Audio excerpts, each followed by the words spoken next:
Thorpe. Thorpe throws the basketball at Dudley. Both are ejected.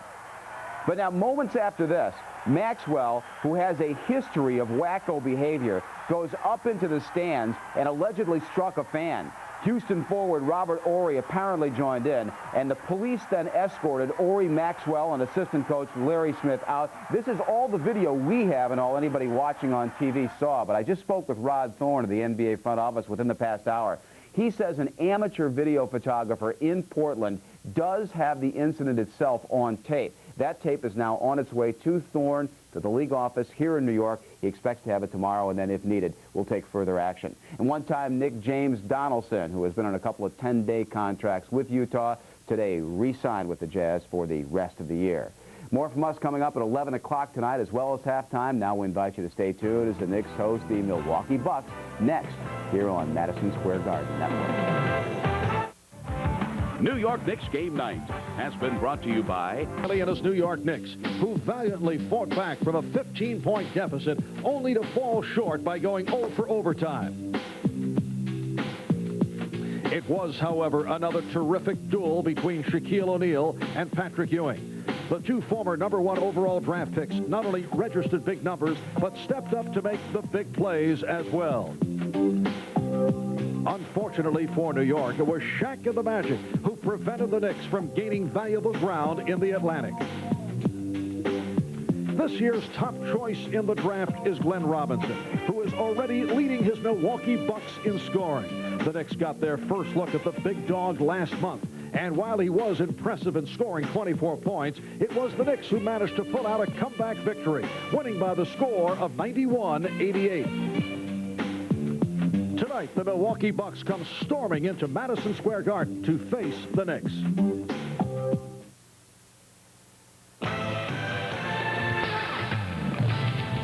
For the New York Knicks, it is their final home game before the All-Star break. And here at the Garden, it's the Knicks going against the Milwaukee Bucks. Milwaukee with a record of 17-29, the next to last of the Central Division, but certainly an improved ball club. And they're facing a Knicks team that has won 29 and lost 15, 6 games behind the Orlando Magic. Hi, everybody. I'm Marv Albin, along with John Andres. And John, the Knicks certainly have vivid memories of the meeting in Milwaukee against the Bucks. That was back in mid-January, and it turned out the Knicks came from 16 points back and had to be rescued by a 3-point barrage from Hubert Davis. A most timely performance, and it was a magnificent one by Hubert. He picked up the team and carried them to victory in many ways, and it was his long-range shooting that was remarkable. A little room given to him by Johnny Newman resulted in a successful 3-point shot. And he worked the left side of the court right in front of the Milwaukee bench so well. Anthony Mason found him, and that was another 3. And then John Starks found him after a nice pick from Anthony Bonner. Hubert Davis was on fire in a big way, setting the stage for quite a 1995 thus far for Hubert. 21 points in that game, 8 out of 13 from the field, and a remarkable 5 out of 7 from 3-point range, and the Knicks are always welcome for that kind of shooting, that's for sure. And, John, this is a Milwaukee Bucks team that has made steady progress, and a team that is most proud of their all-star representative, Vin Baker, a second-year man from the University of Hartford who has played very well against the Knicks. He's a very spirited player. He's getting better and better. They love him in Milwaukee because he plays so hard, and he's killing opponents on a nightly basis, and that's why he's an all-star. He's murdered around the basket. People will note how quick he is and how fast he gets up high to the basket. This is a rundown. He hurt Denver, he hurt Chicago, and in a fast break situation, he's also like a small forward with his quickness. Vin Baker's a pleasure to coach, according to Mike Dunleavy, and the numbers say why. 18 a game, 49% from the field, a double-figure rebounder on the average, and he's averaging 41 minutes a game for the Milwaukee Bucks while leading the league in minutes played. All right, so coming up, it's the New York Knicks and the Milwaukee Bucks. And for the Bucks, it will be the Madison Square Garden debut for the big dog, #1 draft pick, Glenn Robinson. We'll be back right after these words. Any way you choose. At Citibank, the city never sleeps. And we're now set for the introduction of the starting lineup. Let's join with the public address announcer here at the Garden, Mike Olszewski. First from Milwaukee, at guard, at 6'1" from Providence, #5, Eric Murdoch. At guard, at 6'6" from Arkansas, number 10, Todd Day. At forward, at 6'7" from Purdue, number 13, Glenn Robinson. At forward, at 6'11" from Hartford, number 42, Vin Baker. And at center, at 7 feet from Arizona State, number 53, Alton Lister. The trainer is Mark File. Assistant coaches Frank Hamlin, Jim Ian, and Butch Carter. And the head coach, Mike Dunleavy.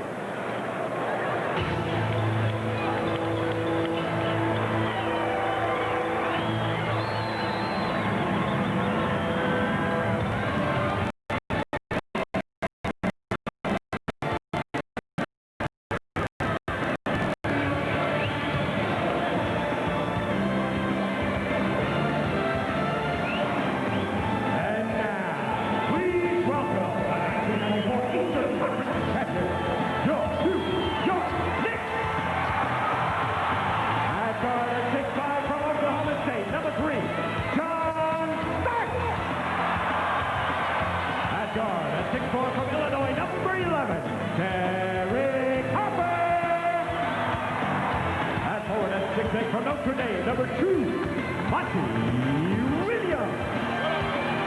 At forward at 6'10" from Pittsburgh, number 54, Charles Smith. And at center at 7 feet from Georgetown, headed for Phoenix this weekend for his 9th NBA All-Star game, number 33, co-captain Patrick Ewing. The head trainer is Mike Saunders. The assistant trainer, Tim Oaks. Assistant coaches, Jeff Van Gundy and Jeff Dix. And the head coach for the Knicks, Pat Riley. Well, despite the Milwaukee Bucks record of 17-29, including 3 straight losses, the Bucks feel that they have made major strides. Earlier, our Michael Kay talked with their head coach, Mike Dunleavy, who expressed his happiness with the progress of his team. I feel real good about where we are. We've added some quality young players to our team. We feel like we've got a front line that'll be able to serve us probably for the next 10 years. And Vin Baker, the power forward spot, just made the All-Star team, and Glenn Robinson at the small forward spot. We think that some of our other young guys will fill needs for different positions for us. Obviously, we still have some holes that we hope to be able to plug up within the next couple of years, but I think we're a team that's really improving. It would be surprising if Glenn Robinson isn't an all-star next time around. Mike Dunleavy can almost count on 2 all-star forwards right now, so things certainly are brighter. The officials, Ron Garretson, Greg Willard, and Sean Corbin. Patrick Ewing will go up against Alton Lister, who is back in the NBA after spending some time in Europe. Alton Lister earlier this season against the Knicks matched his season high with 10 points. And the Bucks control the opening tip. Eric Murdoch for Todd Day. Since the Bucks and Knicks last met, the Bucks, which is 12 games ago, have won 6 and lost 6. And Robinson not able to hit on the rebound battle. A loose ball foul called on Lister. Milwaukee Bucks in their last game on Saturday at home lost to the 76ers. 76ers following up on the defeat at the hands of the Knicks in Philly on Friday night. Down by as many as 22 after 3. The Bucks did come back and then fell short after a furious rally. Monty Williams for Derek Harper for 3. Well, Derek Harper continues the streak. He's now hit at least 1 3-point field goal in 21 straight games. We are just underway at the Garden. Including tonight, the Bucks have played 3 of their last 4 on the road. Baker rejected by Ewing, and it's handled by Starks, and then he lost it. Thought he had it and lost the grip. In that recent stretch, Milwaukee has lost at New Jersey, at Charlotte, and lost at home, as I mentioned, to the 76ers. They are greeted by a team that wants to shake off the frustration of that overtime loss on Sunday. And also, when the Knicks played against Milwaukee, they had a very listless first half. So you know Pat Riley's all over them about those two subjects. So they want to come out strong and maintain it for 48 minutes tonight. Robinson stripped by Hoffer, recovered by Murdoch. Just did beat the 24, and last touch by the Bucks. Yes, the Knicks coming off the overtime loss in Orlando on Sunday that saw them go 0 for the OT, 0 for 10 in overtime. Prior to that, 3 straight wins, 17 of the last 19. Baker with the box out. Eric Murdoch in his 4th year out of Providence College, called for steps. Shaky start here by the Bucks. That's why that coaching staff that you're looking at needs lots of patience. Mike Dunleavy is an ex-player in the NBA with a lot of success in the backcourt, understands the evolution of a young backcourt.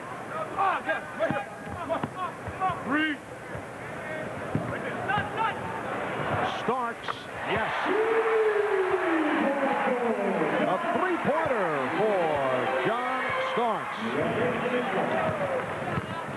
John Starks firing away at all angles in the latter stages of the 4th quarter and in overtime in Orlando. And not having success. Baker, twister by Vin Baker, the man we discussed right at the start of the telecast, first-round draft pick of the Bucks last season, and he has exceeded expectations. Smith lost it, and it's a 3-on-1, and they're given right back. Monty Williams on the steal as a 4-on-2. Starks for 3. Well, that judgment better be on target. When you got 4-on-2 and you settle for a 3, you better make that 3. I would think that's what Pat Riley's thinking. Robinson not able to hit.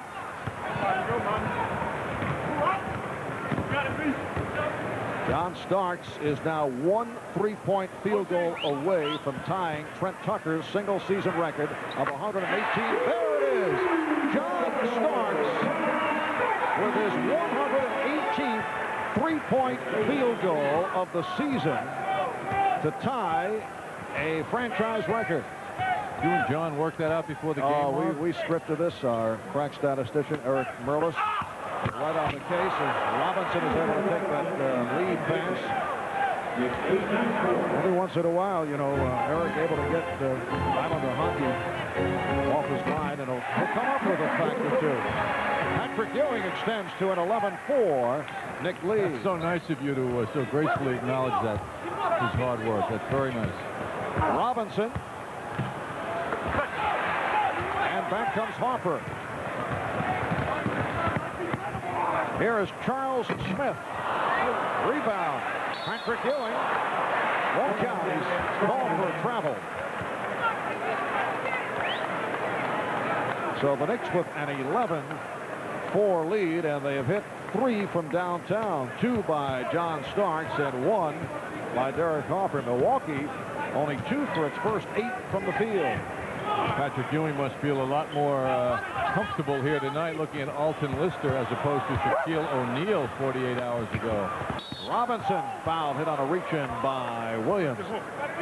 Well, look at Alton Lister, and I feel I'm in a time warp, John. This guy who came into the NBA, back in 1980 out of Arizona State, originally a #1 draft pick of the Bucks, actually 81, then played 5 years with Milwaukee, and then made the rounds a bit with Golden State, playing for Don Nelson, played in Europe last year. Hoffer on the steal. He's hit on a reach-in by Murdoch, but the Milwaukee Bucks in desperate need of help at center, and Mike Dunleavy decided to bring Lister back to the Bucks. I think Alton's career was really, the destiny was to be a backup center on a good team, and what's happened is Milwaukee has always been desperate for a big man, including the times he was there. With all due respect, he's a fine player, but not a kind of center that's going to take you anyplace. And the offensive foul is called on Charles Smith. Last season, the Knicks won all 4 meetings against the Bucks. They've won 7 straight, 10 of the last 11. And the Knicks have won 6 straight against Milwaukee here at Madison Square Garden. Bucks trying to go inside and post up John Starks. And Vin Baker shows the shooting range that he continues to perform with on a nightly basis. Starks for 3. Yes. Well, John Starks with his 3rd from downtown. He's 3 out of 4 from beyond the three-point line, and the Knicks now lead 14-6. A rush shot by Milwaukee, opening up a fast break opportunity. No one was in position for them to rebound. Knicks swinging the ball, setting up Monty Williams. And an offensive foul on Charles Smith. Call for the illegal pick. Timeout taken. We'll be back after this.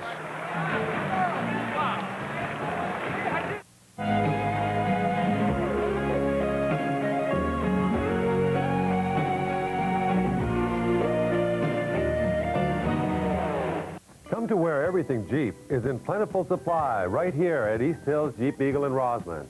Hi, I'm Bob Nystrom for my good friends at East Hills Jeep Eagle in Roseland.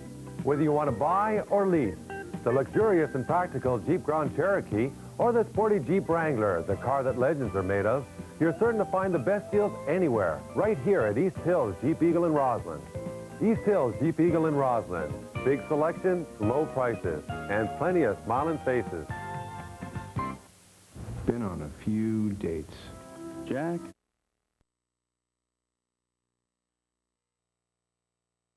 He broke the Knicks team record. Compliments of our AT&T long-distance shooting. You'll see the numbers. He just hit his 119th three-point shot of the season, passing Trent Tucker's record. There's John Starks with good ball rotation, movement by the Knicks to the open man. You can see every time down court now they're sharing the basketball. So John Starks pushing aside Trent Tucker with that last three-point field goal. He's off to the hot start. The Knicks 14 and the Bucks 6. Halfway through the opening quarter, Anthony Mason has come on for Charles Smith. Lister stopped. Good recovery by Ewing and then fouled by Starks. So Lister will go to the line. Pat Riley in the game tape review yesterday at practice. We'll take a look now at the subject, thanks to our Perry Ellis look at the help Patrick Ewing is giving up quickly. Ewing recovers and gets back to help out on Alton Lister, and John Starks is right in there to deny that field goal. But Pat Riley made a big point about the rotating defense being so slow against Orlando as they continue to pound the Knicks inside. And tonight you can see a lot of awareness when that ball gets beneath the foul line by Milwaukee of the Knicks defenders. Did Alton Lister miss that intentionally?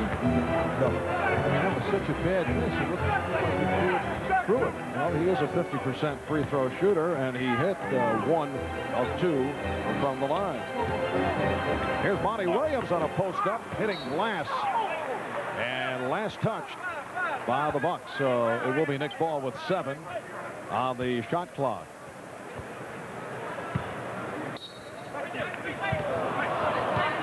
Mason stopped by Lister. Murdoch able to get it across. Murdoch for the 3. Eric Murdoch, local area product out of Somerville, New Jersey, knocking down that three-pointer, and the Knicks lead by 4. Wide open shot for Ewing, and Baker comes away with it.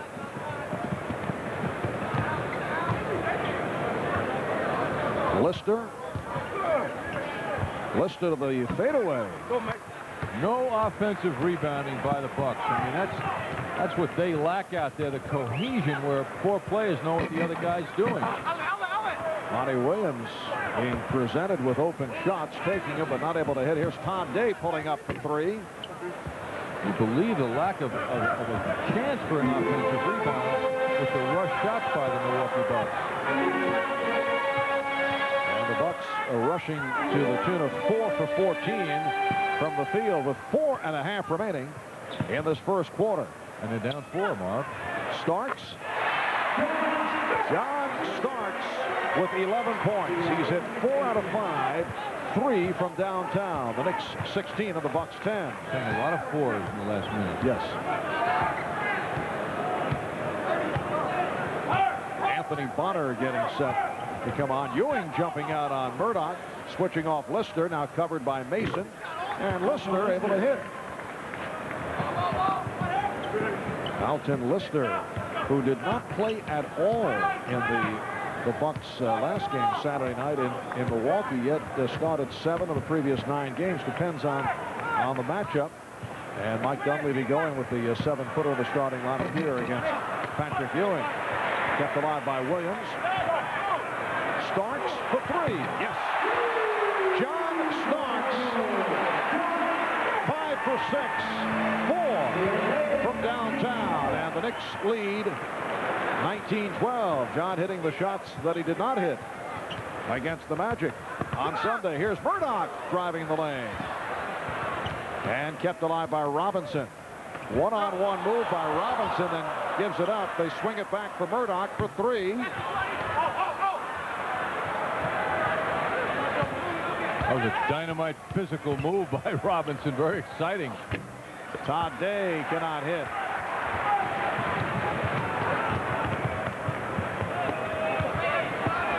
Monty Williams with a bullet pass handled by Anthony Mason. And the Knicks reset.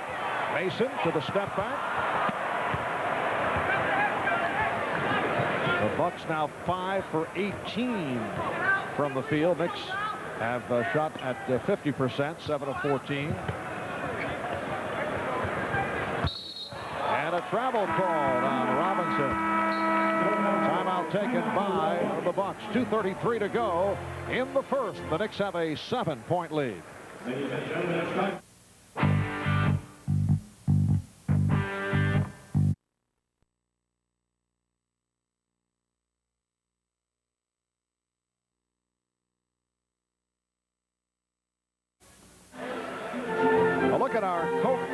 Play, a flashback to the Knicks and the Bucks, November 18th, 1972, a memorable game in NBA lore.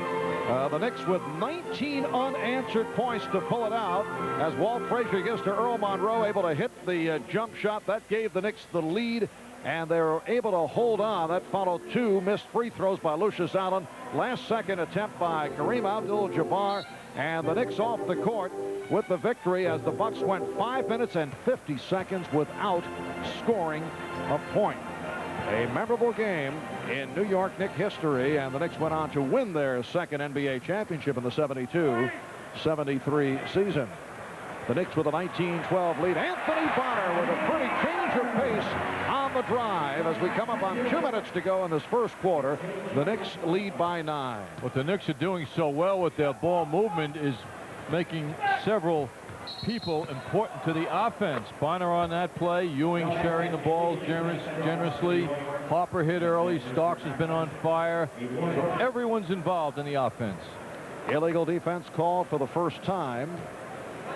Hubert Davis, who had a great impact on the earlier meeting against the Bucks in Milwaukee, has come out for the first time. Hubert just lost his man. He got picked off, and Murdoch was able to take advantage. He got caught looking at the ball instead of keeping his eye on the ball and his man at the same time, which all good defenders must do. 21-14, New York. Starks for 3. Oh, he is on fire. John Starks has come out shooting and hitting. Starks with 17 points in this first quarter. He's 5 of 6 from downtown. He has already passed Trent Tucker for most three-point field goals in a single season for a New York Knicks. Pretty move by Murdoch going down the lane. The Knicks now lead 24-16. John Starks has had himself a ball game here in this first quarter. 17 of the Knicks' 24 points. Starks gets it inside for Mason. Back out for Bonner. Ewing shooting over Lister. And the Knicks open up a 10-point lead. Anthony Bonner has no interest in shooting a 16, 17-foot jump shot, but he made the good pass. Just under a minute to go in the quarter. Murdoch stumbled and apparently was able to give the indication of a timeout. Patrick Ewing arguing that the timeout was not called, and actually wanted a traveling violation on Murdoch. But the call will stand. Milwaukee calling for time. Murdoch tripping, falling down. Somehow was able to communicate to the official that he wanted a timeout. Many players have learned from John Starks' reactions, situations going out of bounds, to call a timeout while in motion, and Murdoch succeeded, and it is a 20-second timeout. Looks like he tripped over his own team. So it will be Milwaukee ball with 48 seconds to go in this first quarter, 12 on the 24. I think from Pat Riley and the Knicks standpoint is, why isn't it an automatic traveling violation just on the falling down part? He just rumbled across the floor there, going several feet. And you got to dribble when you do that. A little clinical advice here from John. He might have dribbled on himself in the process. Yes. So maybe the official saw that. Shot clock at 10. Baker, played by Bonner, down to 3. Murdoch tried the crossover. Day shooting for 3. 24. Starks with a nice pass for Bonner, gets it off to Ewing, and he's fouled. Beautiful ball movement by the Knicks, who you get the idea have been able to do whatever they want in this first quarter, and Ewing will go to the line. He was fouled by Todd Day. Well, you know the Knicks have taken note of the defense of the Milwaukee Bucks. They're allowing 49% field goal percentage shooting by their opponents on the average. That's a very high number. That's a porous defense indication, and the Knicks recognizing that, of moving that ball around beautifully.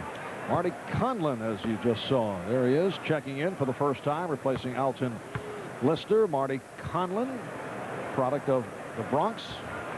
Providence College has been a big surprise, played well. Here's a guy who's made a number of stops along the way, but he's done a good job for the Bucks. Knicks lead 28-16. And the Bucks are holding for a final shot of this first quarter. Murdoch has a tough challenge now for Hubert Davis to see if he can contain him. Murdoch is quick. See the 2-second differential with the shot clock and a foul call. Ewing came out to try and help out on Murdoch, and is called for his first foul. Well, it wasn't a hand check, but it was more like a chest bump from the defensive Ewing to the offensive player. So it means the Bucks have the entire clock for these final seconds, 5 and 7/10 seconds remaining. Oh, Anthony Bonner blocking the inbounds attempt. And Ron Garrettson making an adjustment. 5.4 he wants remaining. That's a specific official. I mean, he wants a 1/10 of a second to go. Well, the ball was touched, and they have adjusted to 5.4. Clock starts when the ball is touched. Conlon able to swing away for the shot. Beautifully done by Marty Conlon. Swinging away from Patrick Ewing, and Anthony Bonner fires it down. That'll do it for the first quarter. The Knicks 28 and the Bucks 18.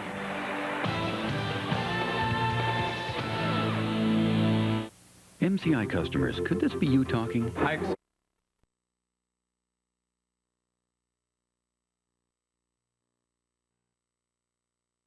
Be on MSG for the moment. Congratulations, by the way. You're going to be on Court TV, because people here with the Knicks and MSG believe that you're intertwined with the Knicks because you, and did you or did you not, provide the verbal inspiration for Reggie to become a little bit more of an outspoken, did you use the word jerk?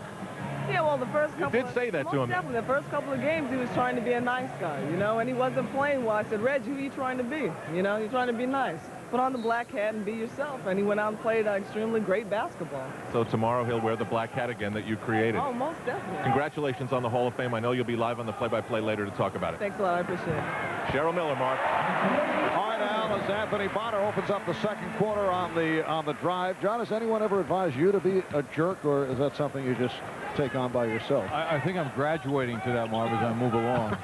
No, I haven't had it hit yet.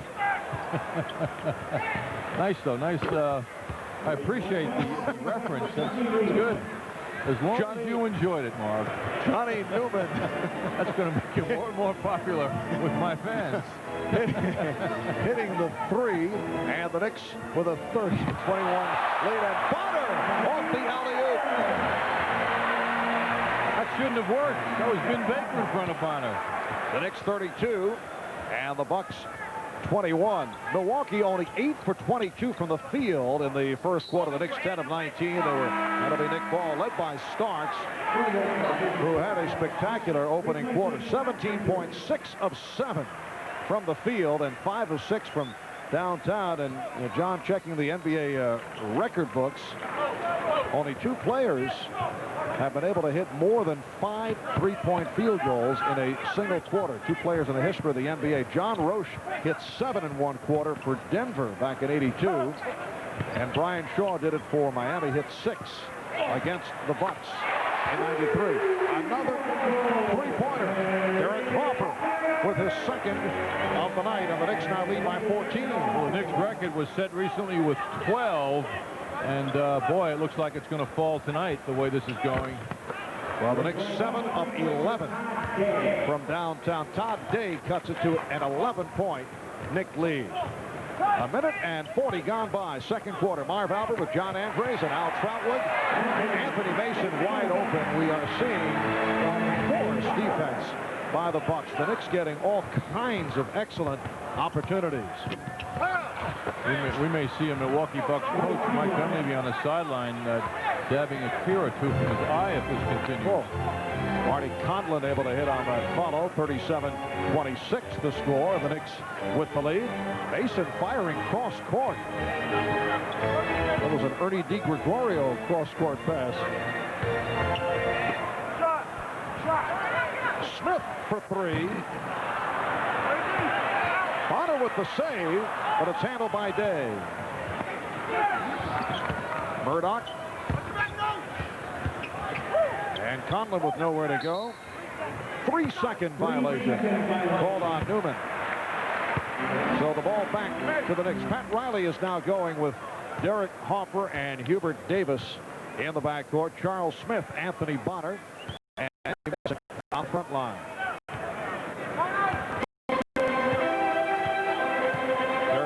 Coming off a solid game against Orlando the other day. Thought he saw Mason, who says my fault, cutting.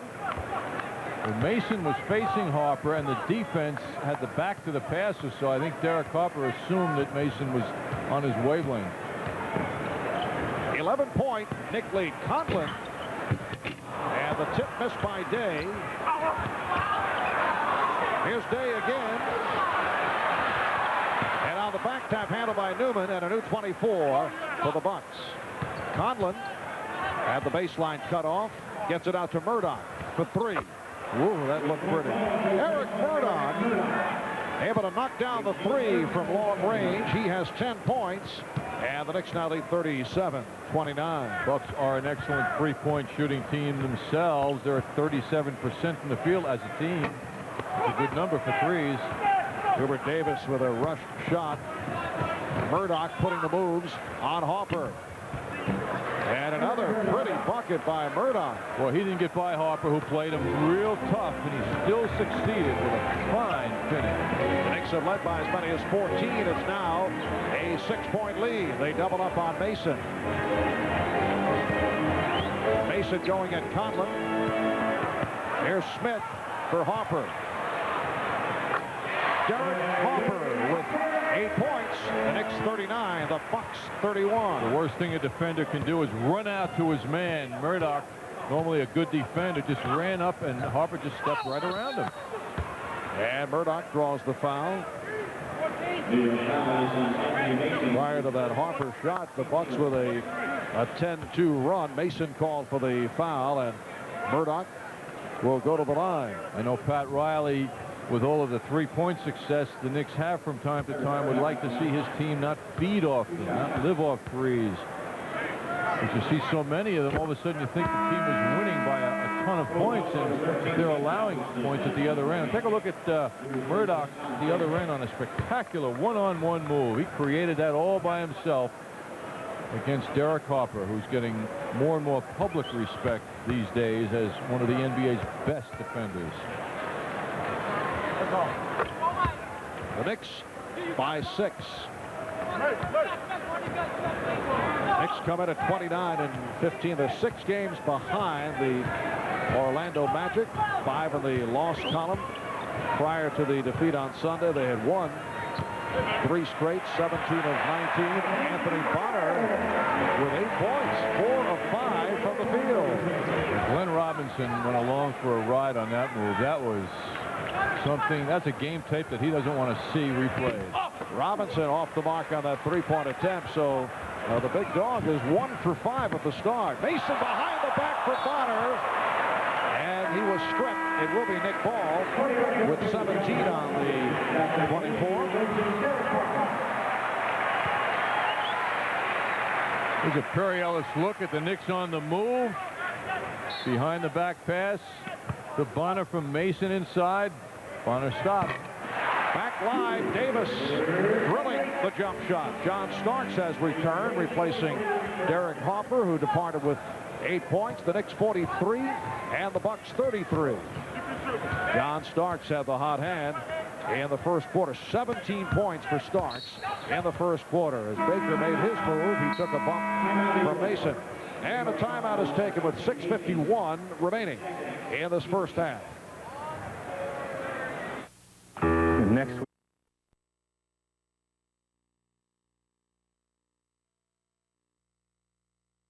Comedy area, although Peter can certainly handle that role. You know that. Tonight he's doing a good job. Yeah. He's an actor. Starks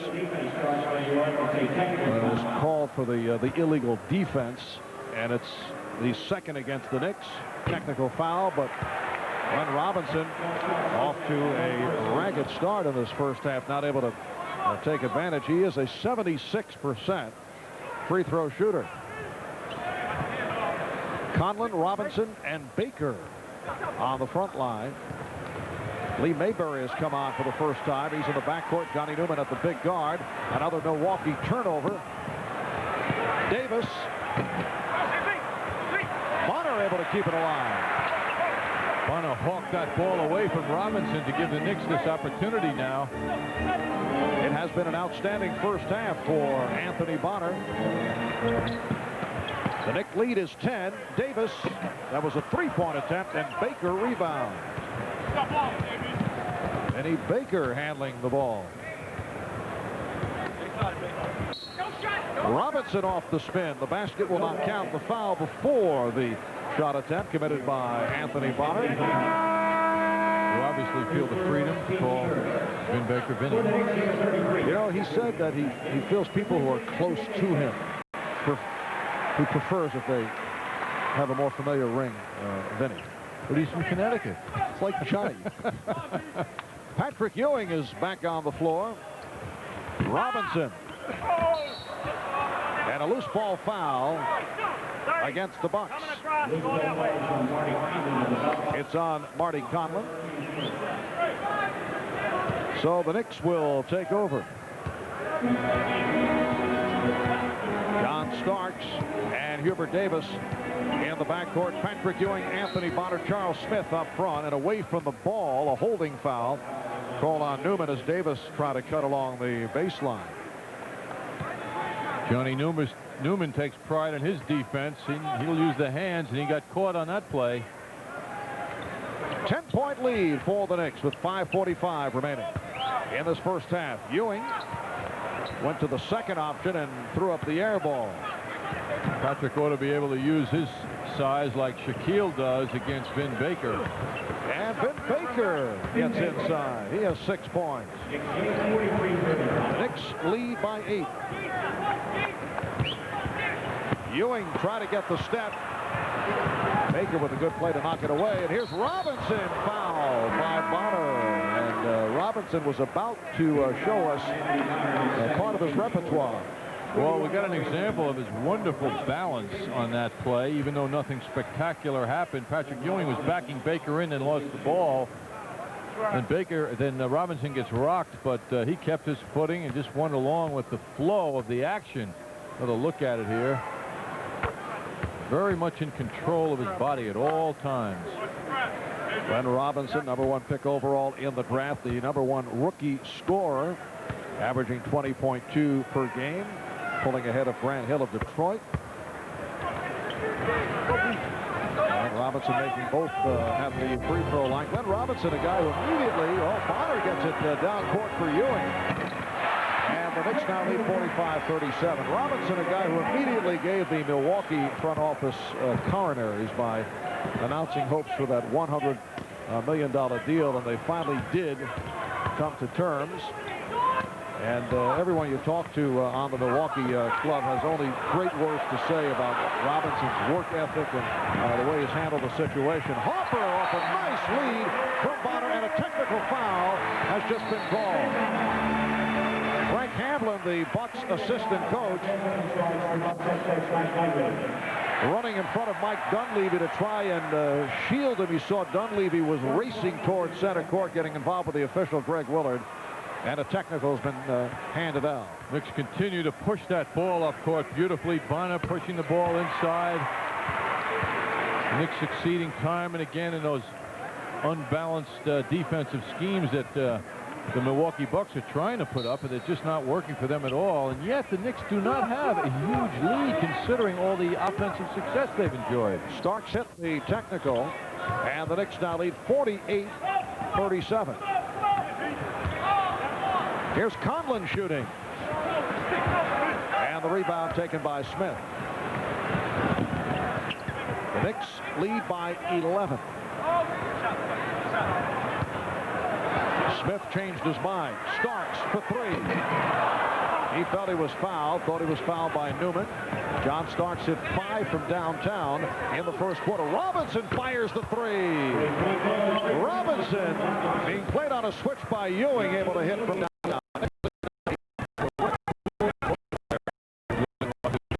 Very intense expression, but he is gifted. Ewing again getting the ball low, trying to wheel on Baker, and has that ball slapped away. Bayberry getting it down low. Illegal defense against the Knicks. Another technical foul will be awarded to the Bucks. John Starks showing some pain on that left shoulder. It's a reoccurrence.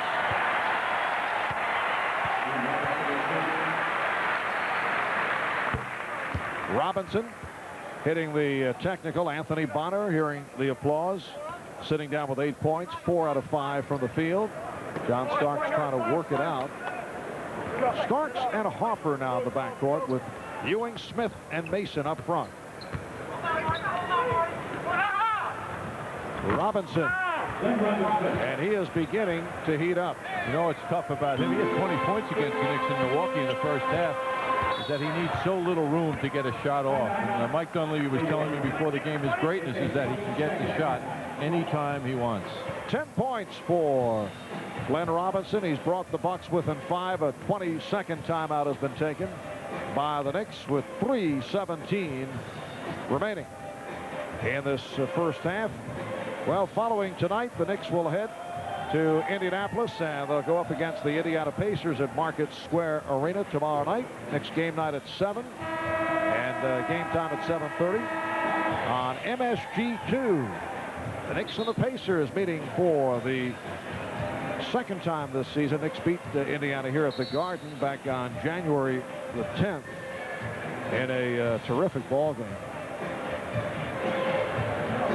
John Starks hurt the left shoulder coming off a pick. Well, you see him working so hard to get around the taller Johnny Newman. You can see how physical the play is for a guard in the NBA when matched against a bigger player. And John showed some distress coming out of that scramble with Johnny Newman.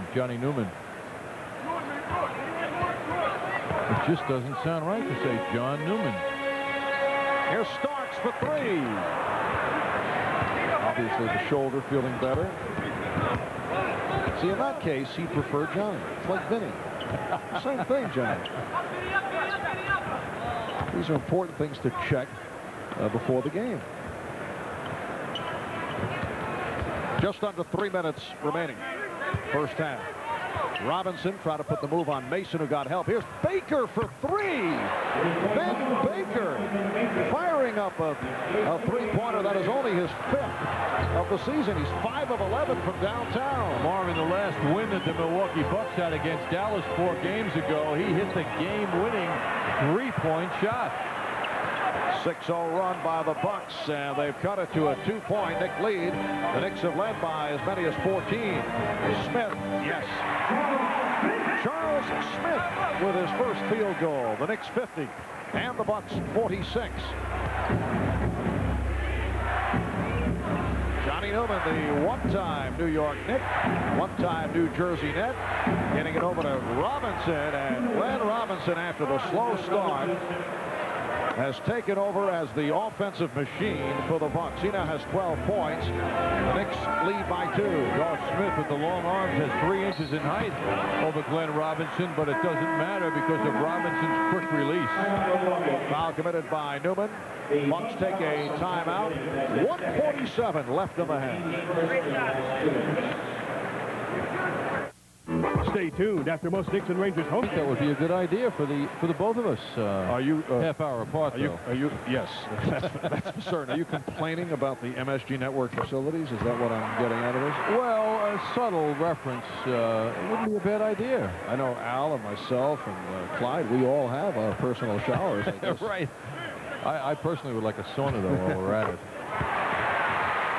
The Knicks 53 and the Bucks 48 with 1:45 remaining in this first half. But that is a peculiar. I can understand it though. It clears the head. Well, I can see a lot of coaches from my hoop experience, Marv, saying it might relax you too much before a game. But certainly has helped Vin Baker, who just knocks down another jump shot. I don't think Mike Dunleavy will try to change anything the way he has played his first 2 seasons in the NBA. Baker with 11 points, 9 rebounds in this first half. We come up on a minute remaining in the half. Ewing drawing the double team momentarily and popping it out to Hopper. Shot clock at 5. Smith, yes. Charles Smith hitting his last 2, and he's given the Knicks a 5-point advantage. That's what was supposed to happen. The ball moved to the wide open man on that play. Johnny Newman had the baseline close. Here's Robinson for 3. Mason with the rebound. Charles Smith put some pressure on him on that jump shot. Smith hammered by Robinson. That's his first foul. He was angry. He was playing angry on that play. He thought he got fouled on his last play. That's what he's talking about now to the official. He hacked Charles Smith. You know, you rarely get an opportunity to say a player hacked another player, but that was the description on that play by Glenn Robinson. Charles Smith to the line for the first time. The Knicks at the line 6 for 6. Presenting a hat. Coming up, there it is. Robinson going around Charles Smith, who's been quiet lately for the Knicks. He's really toned his game down as far as the effect, the positive effect his game has had on the Knicks of late compared to the earlier part of the season. Quiet win Sunday against Orlando. 12 points, 2 rebounds in 36 minutes. The Knicks lead by 6 with a half-minute left in this first half.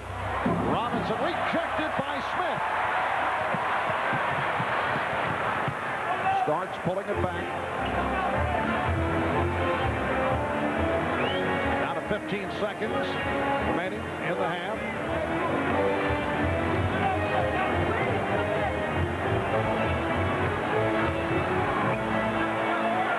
Shoots the 3. And time runs out in this first half. The Knicks led by as many as 14. And at the half, it's the Knicks 56 and the Milwaukee Bucks 50. Coming up in a moment at the MSG Sports Desk, we will join with Bob Page. We'll be back right after these messages.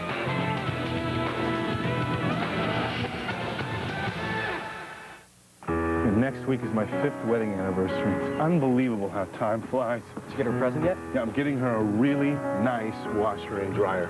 Oh, come on.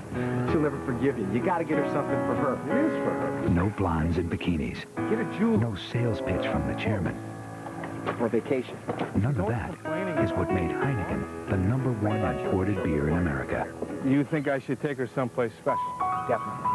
So maybe I'll take her to Cooperstown. No. Bottom of the 7th, Mattingly at bat. 1 out, runner on 3rd. Here's the pitch.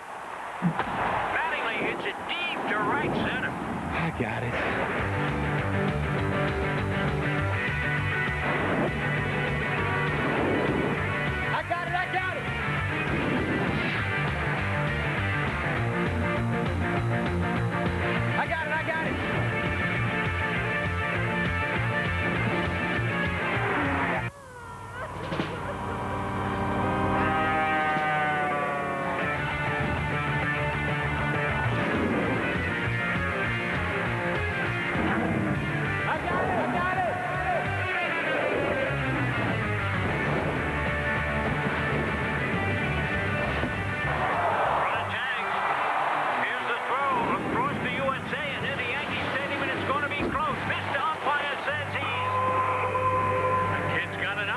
What I'm trying to say is, I love you, Muriel. This cake looks delicious. The Milwaukee Bucks by a score of 56-50. Not as good as the 14-point lead that they enjoyed, but then Glenn Robinson started to heat things up for the Milwaukee Bucks. John Starks leads the Knicks with 24 points. As usual, Walt Clyde Frazier has a date to talk with me about that in a matter of moments, but you deserve an update. Bob Page is just the man to give it to you.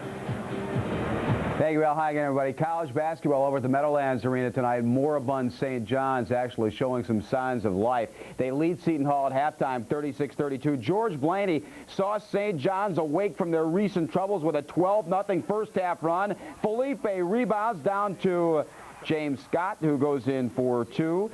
Brian Mahoney had a 22-8 lead, but saw the Red Storm make too many turnovers. By the final seconds of the half, Scott's jumper only gave St. John's that 4-point lead. He has 14 points so far. The Red Storm have lost 8 straight in the Big East. Ouch.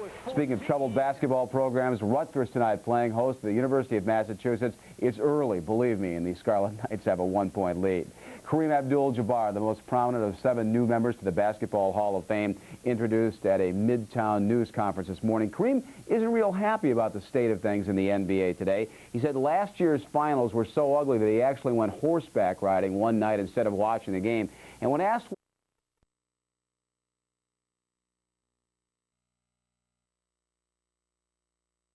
And Robinson and Baker, the future of this team, propelled them with some outstanding play. All right, we have some highlights from the first half. We'll start it off with John Starks. He had 5 3-pointers in the first quarter.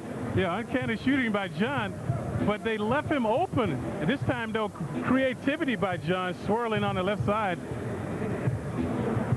And Derek Harper also, as you saw, big part of the Knicks offense. And that's why the Knicks have become a formidable team, because of their perimeter prowess, Starks and Harper. So Harper downtown the left side. Now this time he dupes and comes in for the 2-pointer. Vin Baker, people who came here to cheer for him have to be pretty happy. Yeah, an all-star this year. 6'11", 250 pounds of fury. There you see his creativity off the dribble. And after the rough start that I talked about, Glenn Robinson was hitting from everywhere. Yeah, the Knicks are swarming and double teaming. When you do that, you're vulnerable to the back door. The big dog in the house with the good stuff. All right, Clyde, we have one more highlight. This is Gene Smith from the Boys and Girls Club of the Bronx. They just finished a game here, and the Garden was buzzing. Hit it, Gene.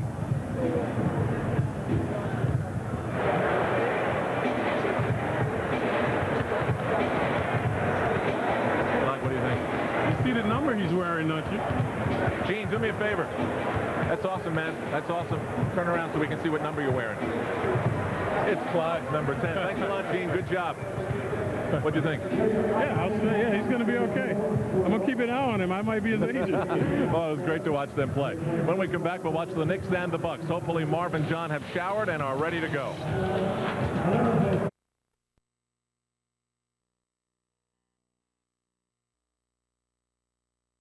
Choice.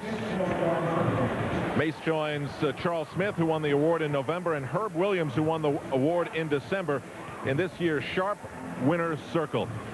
We're standing by, Marv, as you probably know, many architects in attendance at tonight's game, and the bids are being submitted as we speak for the new MSG Network announcers locker room facility, complete with sauna and separate showers for you and John. Thank you, Al. Well, John is the guy behind it. He pushed for it. That's why it's the best in the game here at the MSG Network. Quick action. I'll look at the halftime stats. The Bucks 19 of 44, 43%, while the Knicks were 21 for 39 from the field, a 54% shooting. First half, slight edge for Milwaukee off the boards. Knicks with 17 assists. That's a high number. Milwaukee with 11, but the Knicks with 9 turnovers to the Bucks 7. One thing the Knicks had better do more of in the second half, and that is get the ball to Patrick Ewing and let him play a little bit with the team. 19 minutes of play. He had 6 shots while making 3. The Knicks 56 and the Bucks 50 as we get set to start play of the third quarter. The Knicks at 1 point, led by as many as 14. The Knicks have led all the way. John Starks had that hot hand in the first quarter, 17 of his 21. In the first quarter, he hit 6 of 7, 5 of 6 from downtown. And the Knicks have been doing it from three-point range. They've hit 7 of 16. Milwaukee 6 of 11 from the three-point line. And Ewing lost it. Patrick's having a lot of trouble holding on to the basketball tonight. Lister blocked. Lister not able to hit. Rebounded by Ewing. Monty Williams came up with that block of Alton Lister.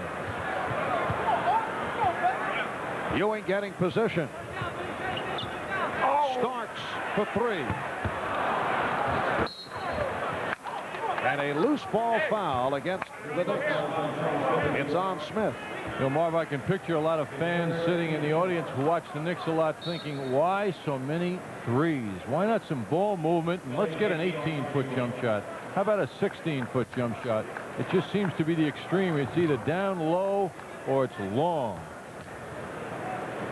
And the Knicks feeling encouraged because over this recent successful run, they have been hitting the three-point shot.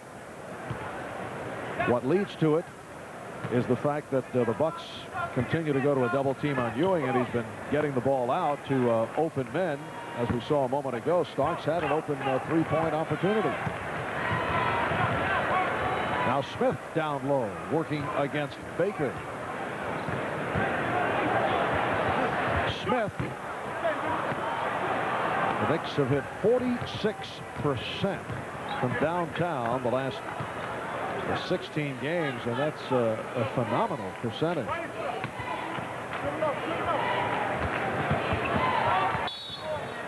Away from the ball, the foul on Monty Williams, who got entangled with Glenn Robinson. Robinson got off to a slow start, but came on. He has 12 points. High point man for the Bucks, Murdoch, with 14. Murdoch with the ball. Murdoch and Day in the backcourt. Murdoch stopped by Smith. Charles Smith's second block of the game. Those long arms are very, very tough for offensive players when Charles puts that exertion factor into his defense. Murdoch cuts it to a 4-point Knick lead. The Knicks with 5 blocks for the game. A minute 45 gone by in the third quarter. Last touched by the Bucks. Last season, the Bucks with a record of 20 and 62. They were tied for last in the Central Division with Detroit. They have already won 17 games, well ahead of the pace from a year ago. 17 and 29 for the season. Mike Dunleavy upset. He already has been hit with a technical. You can hear him scream no as Ron Garrettson paused for an instant before, indicating the illegal defense. And Dunleavy is still pleading his point of view. Starks for 3.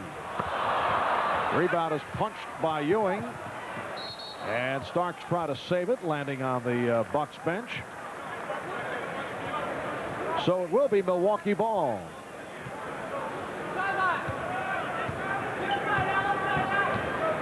Knicks having trouble establishing real meaningful dominance in this game. I mean, it's clear that they are the superior team, but the 4-point difference just isn't enough. Off the fake. And Baker is now 5 of 11 from the field. Ewing. Yes.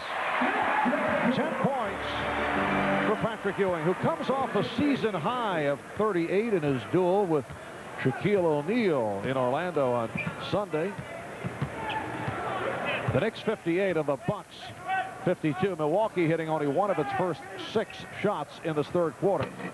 Make it 1 for 7. Kept alive by Baker. Lister. Murdoch pops. Has that high arcing long-range jump. There's nothing pretty happening out there for both teams. It just seems that the first shot is the best shot, and there's no real flow out there to either team's offense. The Knicks have won 7 straight against Milwaukee, 10 of the last 11. They've taken the last 6 here at Madison Square Garden against the Bucks. And a foul is called on Lister. Blocking foul. That is his second. It is a non-shooting foul. The Knicks with Ewing, Smith, and Williams up front. Starks and Harper in the backcourt. As you see, neither club able to hit the shots here in the early going of the third, and this one away from the ball. Offensive foul on Monty Williams, trying to set up along the baseline, and he collects his third foul. No, it has not been pretty basketball here in the third quarter. Knicks started out the game sharing the ball quite well, moving it. Their spacing on offense was excellent.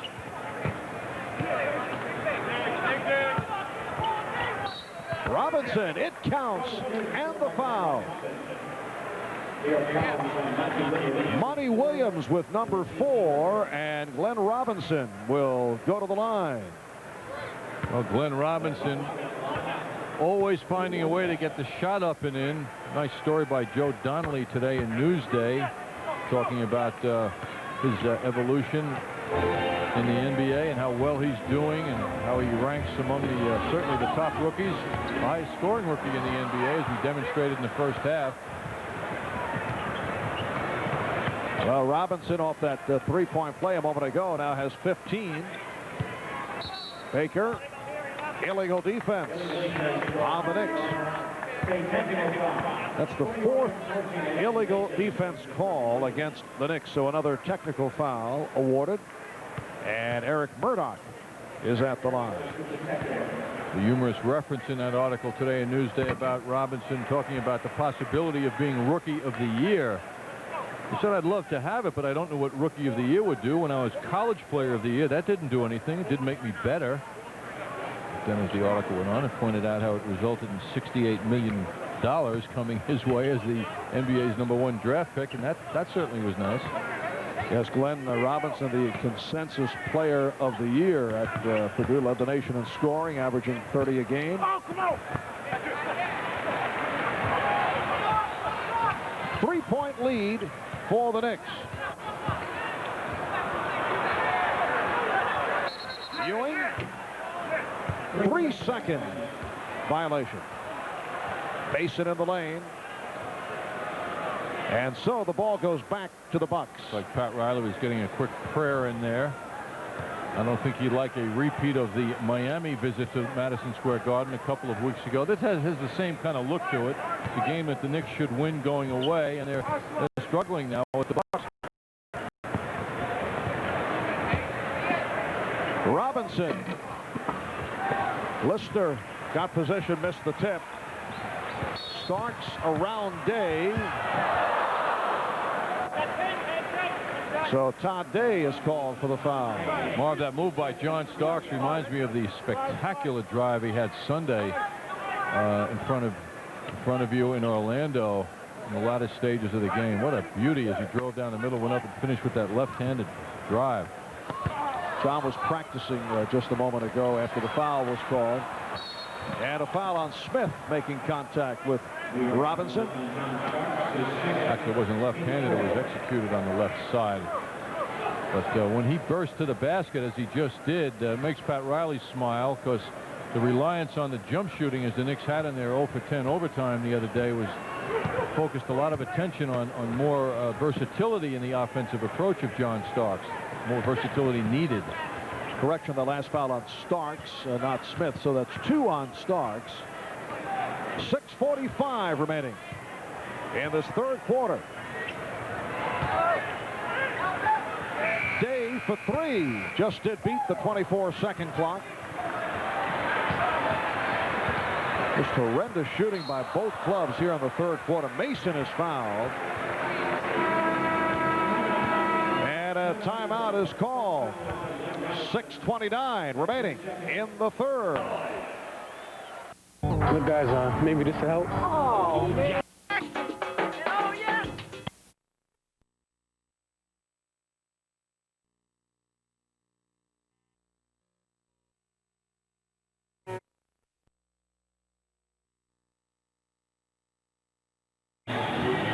Karen Duffy, MTV VJ, featured in the movie Dumb and Dumber. And there's Cheryl Miller on the far left, John. And notice the strategic maneuver by people here at Madison Square Garden, separating Spike Lee, who's on the far right, and Cheryl. That going back to the Spike-Reggie Miller battle.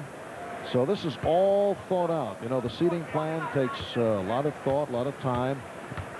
They did not want to put Cheryl next to Spike. There's a lot of sensitivity here with MSG. Mike Francesa and Kathleen Murphy co-hosting live from the play-by-play. That's tonight following the Knicks and the Bucks. Knicks by 4 points. Make it a 2-point lead. Robinson with 17 points. Ewing with Mason and Smith up front. Harper and Starks at the guards. Ewing rebounded by Lister.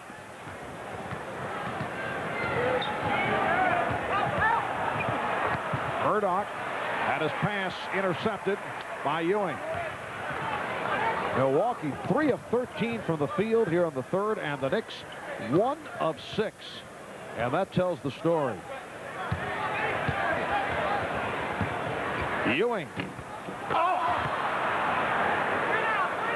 This has the makings of a long finish here, and that's exactly what the Knicks had to do in Milwaukee in the fourth quarter when they started actually in late third quarter a 14-0 run. I mean, it has the same kind of personality as the game in Milwaukee on January 13th. The Knicks came from behind and won that game 91-88, helped by the three-point barrage of Hubert Davis. Starks called for that foul, and that will send Todd Day to the line. The Knicks are over the limit. Todd Day in his third year out of Arkansas. He was the Razorbacks' all-time scorer, passing one-time Milwaukee star Sidney Moncrief. Todd, though, considered a major disappointment last season, shot only 41%. He was a lottery pick, the 8th player selected in the draft 3 years ago. Came in with the reputation as a big-time shooter and scorer. The other point regarding Todd Day, very confident player at times, a bit too much trash talking. Although the Bucks say that he's pulled it back somewhat, but they still would like to see him concentrate on his game. He's made 92 three-point shots to lead this team by far this year, while making 40% of them.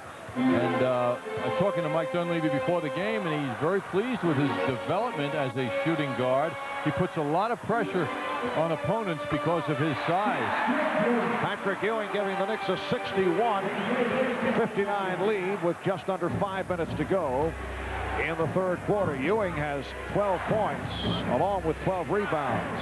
But for the Knicks, only their second field goal of this third quarter. They're 2 of 8 from the floor. Todd Day's presence is denying the development of John Barry. is on this roster as well, as Vin Baker shows the Knicks a very tough jump shot. John Barry has not been getting the playing time recently. Ewing, off-balance shot attempted by Ewing. Well, that's because of Todd Day and his play during this year, and he keeps getting better. Robinson with a rushed shot.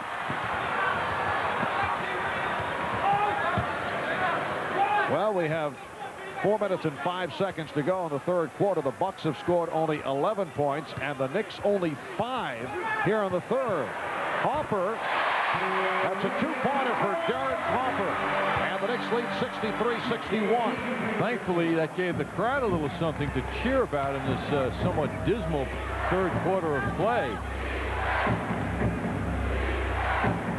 Day around Ewing, rejected by Smith. And Starks cut off by Day, who's called for the blocking foul. Well, Anthony Bonner now coming on. Knicks hoping that Anthony can energize things as he did in the first half. Had a very good first half. Ewing will sit down. Marty Conlon checking in for the Bucks. And Alton Lister departs. 3.5 to go in the third. Now Smith posting up against Baker. Charles Smith has hit 2 of 7 from the field. And the foul is called. Derek Harper hit the floor, picks up his first. The Knicks at 3 of 11 in this third quarter, and the Bucks 4 for 16. It's hard to believe the Knicks as a team would remember the last game in Milwaukee and the dramatic fourth quarter as specifically as the numbers say. But Marv, I know you'll recall in that fourth quarter, the Knicks held the Bucks without a field goal. You see Hubert Davis checking in now for John Starks. For the first 11 minutes and 16 seconds of the fourth quarter. I mean, they shut him out in the fourth quarter. The Bucks in that game finishing the fourth quarter with only 12 points.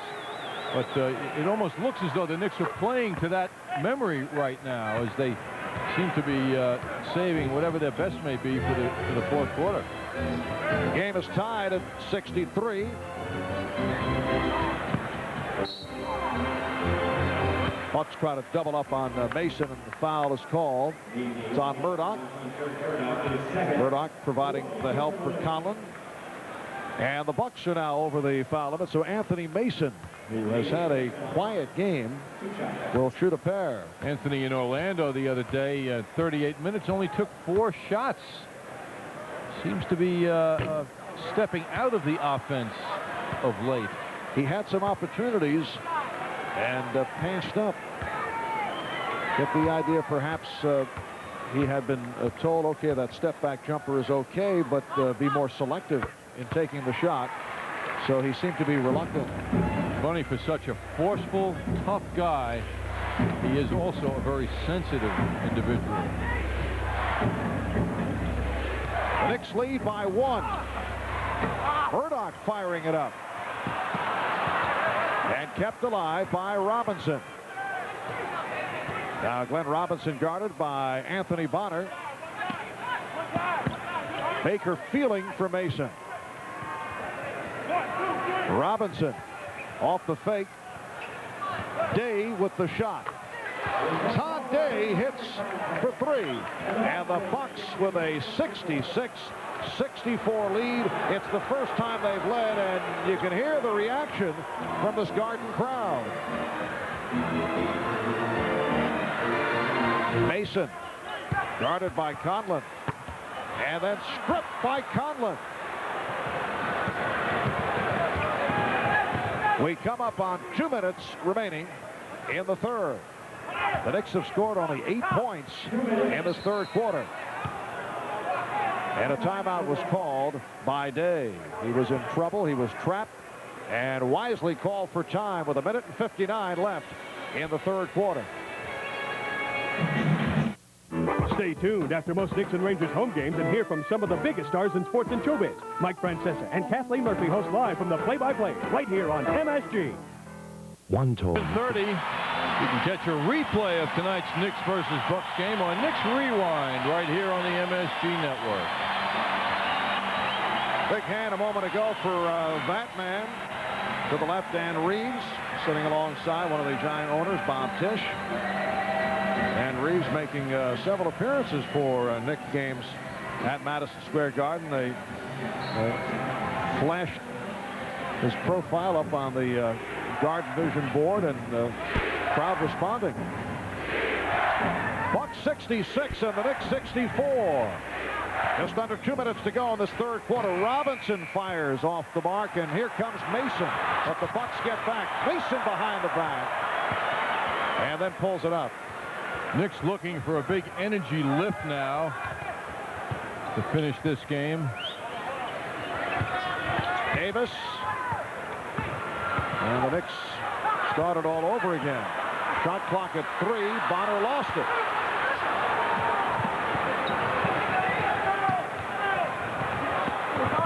And Smith with the block from behind. Robinson thought he was fouled. What a play. That's so hard to do and not commit the foul. Gilbert Davis ties the game at 66. Charles Smith with his 4th block of the game. And the Knicks as a team have 7. Very high number for the Knicks. The Knicks and Bucks tied at 66. 45 seconds remaining in the third. Baker hits another 3 with the shot clock running down. So Vin Baker hit one earlier. And Vin Baker is now 6 for 12 for the season from downtown. The Bucks by 3.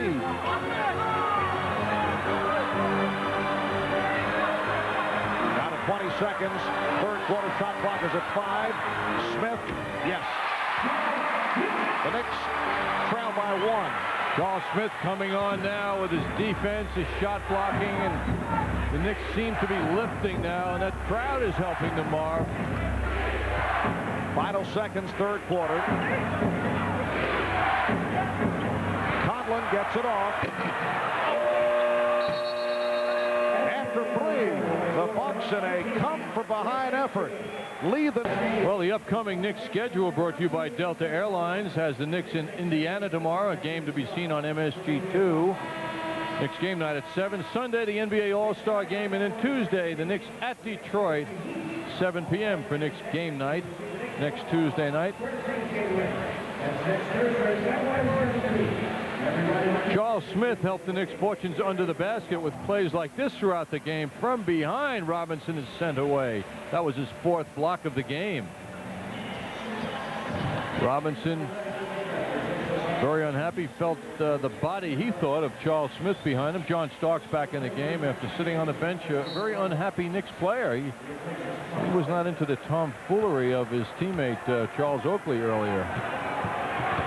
A flashback to what took place at Bradley Center in the earlier meeting between the Knicks and the Bucks. Bucks by 1, 69-68.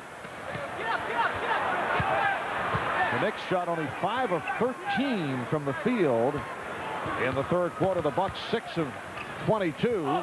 Bonner with a rare outside shot, and then it's knocked out of bounds. Good hustle by Bonner, and it went off Milwaukee. The Knicks with 12 points in the third quarter. That is the lowest scoring quarter of the season for the Knicks, and that one of the contributing factors, the 6 turnovers by New York. Milwaukee with only 1. The Knicks were outscored in the third, 19-12. Fourth quarter just underway, and Ewing is fouled. He's clobbered by Conlon. Patrick, I would think, hopes to continue taking that ball to the basket more in the fourth quarter instead of leaning on those long jump shots as he did against Shaquille O'Neal. There's no intimidating defensive factor inside for Milwaukee as there was with O'Neal on Sunday. Ewing is 2 for 2 from the line. The NBA Player of the Month for the month of January, and you can see how he turned it up after missing all of training camp because of the knee problem, coming back from the surgery.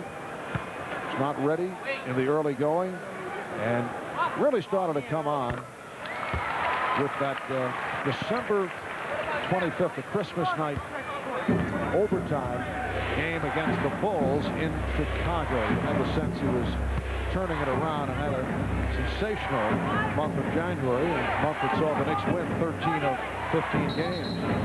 Well, the Bucks feel they have a similar situation in their top player. Glenn Robinson signed his contract, his much talked about contract, on the opening day of the season. He didn't have training camp, so they're learning more and more about him, and he's learning about his teammates in the NBA on a day-by-day basis. You can't force it, but this guy came from behind. 5th illegal defense called on the Knicks. So the Bucks with a 70-69 lead. A minute gone by in the 4th quarter. Mayberry using the screen. Conlon around Ewing. Ewing came way out, and Conlon beat him, moving to his left, but could not convert. Mason's pass picked off by Day. Turnover number 16 committed by the Knicks. It's been a very sloppy ball game for the Knicks. Milwaukee with only 8. Here's Day. Todd Day, who is not shot well, able to hit on that running hook, and the Bucks now lead 72-69. Day at 6'6" has the ability to reach over the shorter people guarding him, like Hubert Davis right now. This is a Milwaukee team that has won 8 and lost 18 on the road. Bonner off the fake. Anthony Bonner with a nice shot. The Bucks lead by 1. Bonner got to within the shooting range where he is most comfortable. 10 points for Bonner.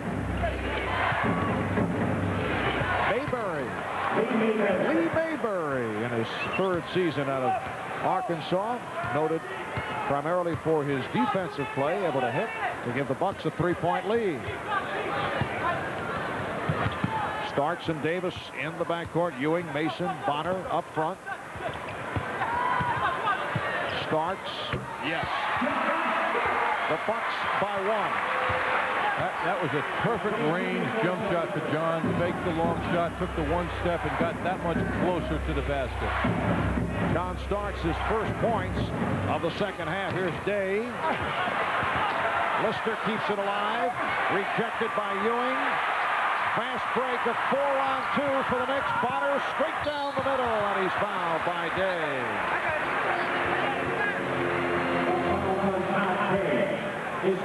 Lister picking himself up gingerly after hitting the floor at the other end of the floor. Lister going down after being rejected. Strength of the defense actually drove him down. John Starks gives the ball up to Bonner, who is in the middle of the court. You always want that ball to go to the middleman to spread the defense out. Many more options available when you have the ball in the middle of the court. Well, Anthony Bonner, who has that free throw shooting percentage up to 74, missing on his first. One shot, man. On the release. Future of the franchise. The combination of Robinson and Vin Baker will create all kinds of problems. They're already spoken about as really the forward combination of the future. And the way they're performing in this game, they have 33 points to the Knicks starting forwards, only 7 points. Vin Baker back on the floor, coming out for Alton Lister. Ewing. Rebound Conlon. The Bucks 74. The Knicks 73 with 8:50 to go in the 4th quarter. Marv Albert with John Andres, Al Troutwood, Walt Clyde Frazier. Here's Conlon. Marty Conlon extends to a 76-73 Milwaukee lead. Marty lines that shot up. If you're Patrick Ewing, you think instinctively, I don't think he's going to make this shot. He just doesn't look that fluid, but that is his style. Shot clock at 8. And it's deflected out. by the Bucks. The Knicks will have 6 on the 24.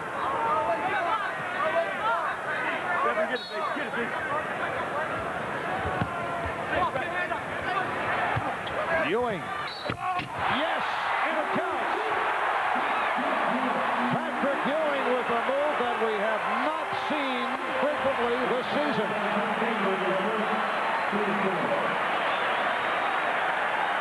Well, a perilous look at a move that could be significant and a game-changing move for the Knicks.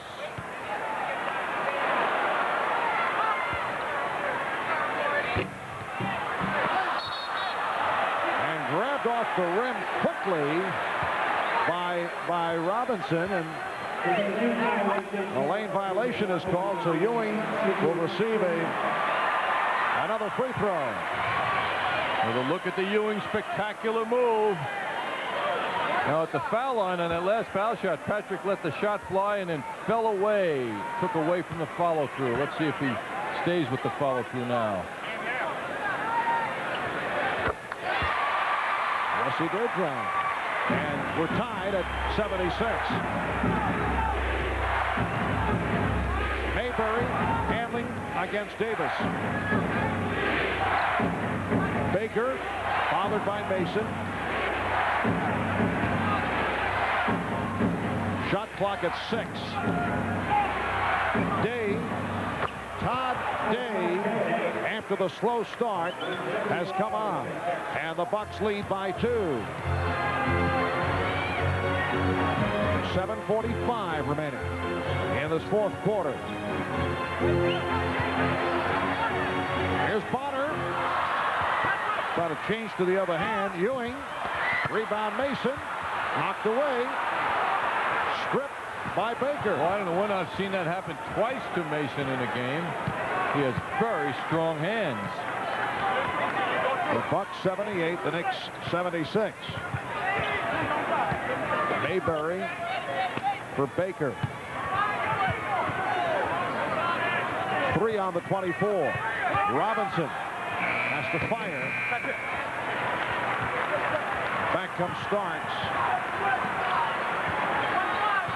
Derek Hopper is getting set to return. They double up on Ewing. Ewing with a drop step. Having his way now with Baker. Well, Patrick's instincts have turned on. And the recognition is such that he can take that ball to the basket. What a difference. The Knicks and Bucks tied at 78. And Milwaukee takes a timeout.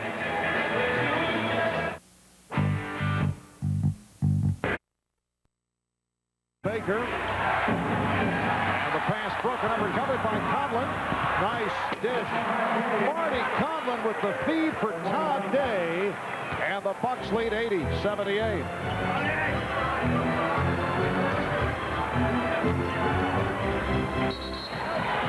Illegal defense against Milwaukee. That is their second violation. And a technical foul for the Knicks. Hubert Davis will shoot the technical. Hubert, a 79% free throw shooter. And way off. The Knicks are slowly moving into a situation that took place on Sunday in Orlando in a much more dramatic game, and that is late game execution, which Pat Riley, of course, was quite critical of yesterday in practice. The Knicks are now 11 of 18 from the foul line. Davis for 3. Yes. Well, Gilbert comes roaring back, and now the indication that he had a foot on the line. It's a 2-pointer for Davis, and the Knicks lead 81-80. Miscommunication. So the Bucks turn it over. Glenn Robinson threw a pass to a fan. I mean, it was intended for Murdoch, but he missed big time.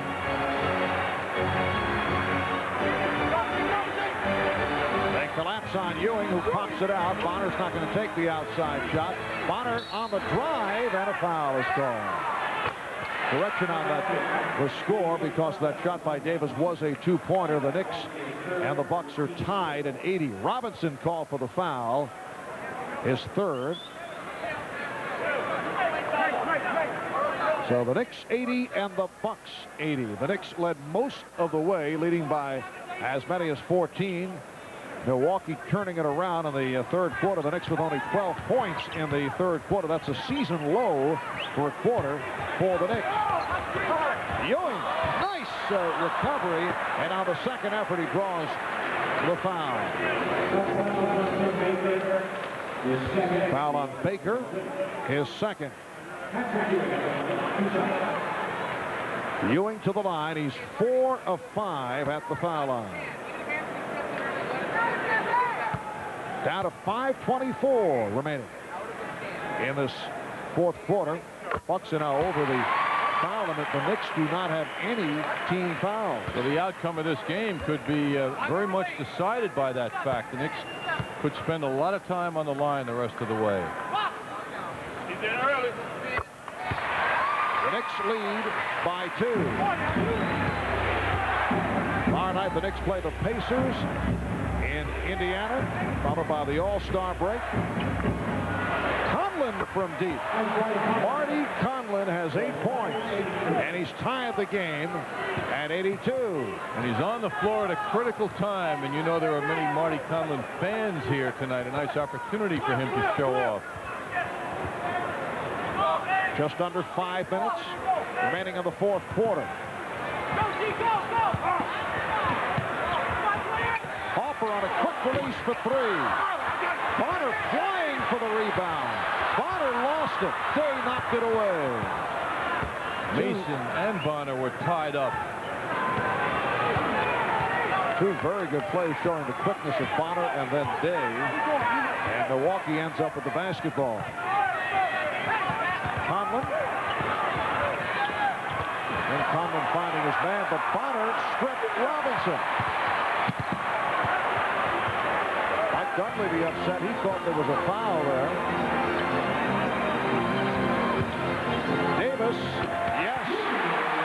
Gilbert creating his own shot in traffic along the baseline. Not usually seen by him. 84-82 Knicks. Davis has 8 points. Hubert Davis hurt the Bucks in the earlier meeting in Milwaukee. Foul on Hopper, so the Knicks with their first team foul. It's a non-shooting affair. And here's John Starks replacing Hubert Davis.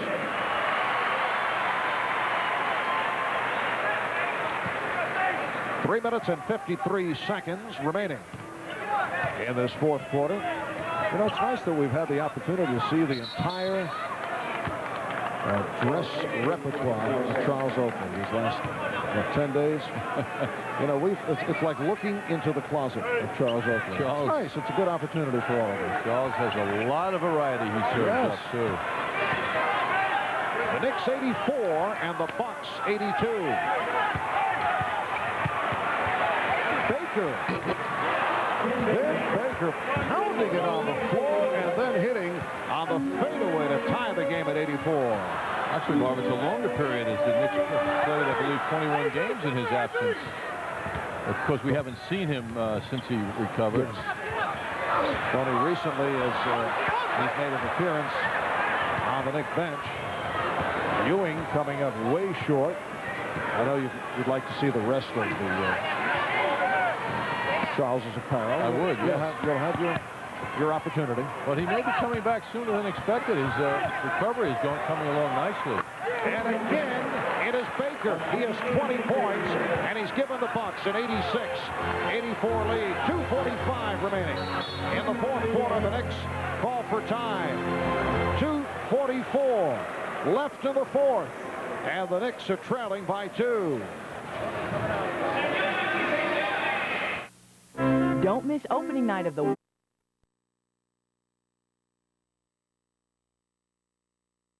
Long Island's first choice for local news. It all kicks off at 6 a.m. News 12's morning lineup. What you need, when you need it most. Coming soon to West Islip, the shopping experience everyone is raving about. It's Bob's Stores. With more Levi's jeans than Woodstock, more sneakers than the NBA, more Dockers than a college reunion, and more kids stuff than the Lost and Found. You'll be amazed by the name brand selection, thrilled by the great buys. Watch for Bob Store's premiere, coming soon to Sunrise Highway, West Islip. Footwear Superstore is rated G. Great for everyone.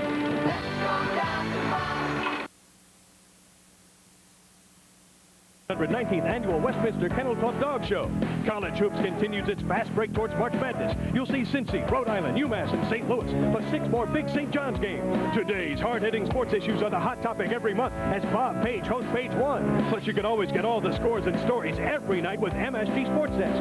Have a blast with all the great February sports action on MSG Network, the best in the game.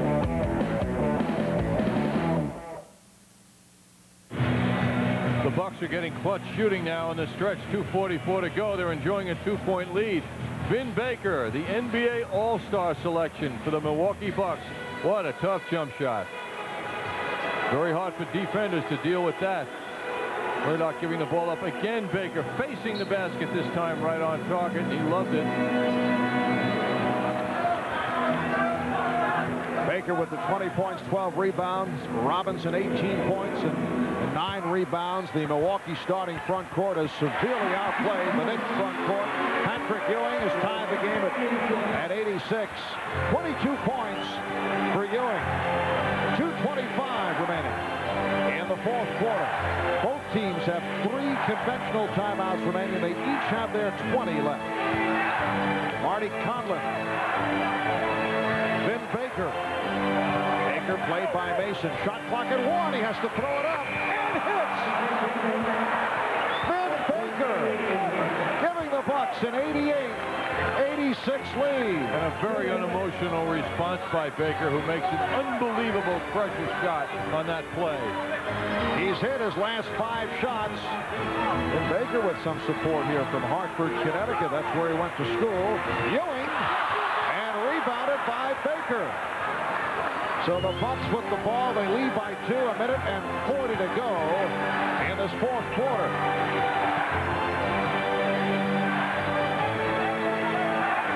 Murdoch setting it up against Harper. Murdoch shooting. And Ewing is fouled by Conlon. The Bucks are over the limit, so Ewing will go to the line.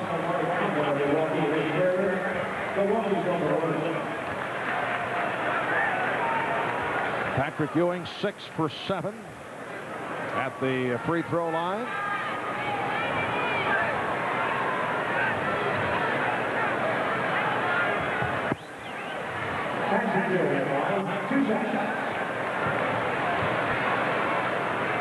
The Knicks trailing by 2.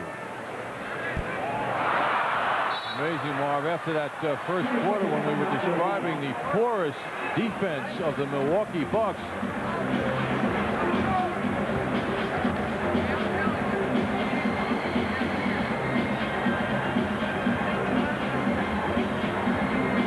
Milwaukee Bucks' porous defense in the first half has been overcome with their tremendous outside shooting since then. All right, well, we have an opportunity. Let's check in with Bob Page at the MSG Sports Desk. Marv at the Meadowlands Arena, another second half letdown for St. John's. Felipe Lopez had 21 of his 25 points in the half, but his three-point effort is too late and off anyway. St. John's has lost 9 straight in the Big East. All right, Bob, we're 1 minute 24 remaining in the fourth quarter, and the Bucks leading the Knicks 88-86. Patrick Ewing missed his first free throw and will shoot one more. Knicks are up 10 points at the end of the first quarter. Since then, since the first quarter concluded, it's Milwaukee 70, the Knicks 58.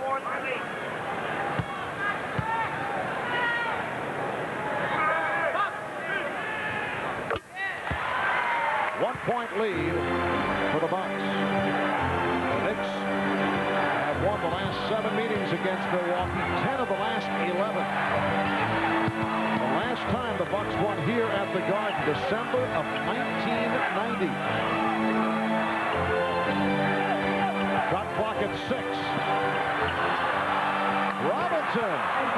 Glenn Robinson giving the Bucks a 90-87 lead. 1 minute remaining in the fourth quarter. Starks' three-point attempt was blocked by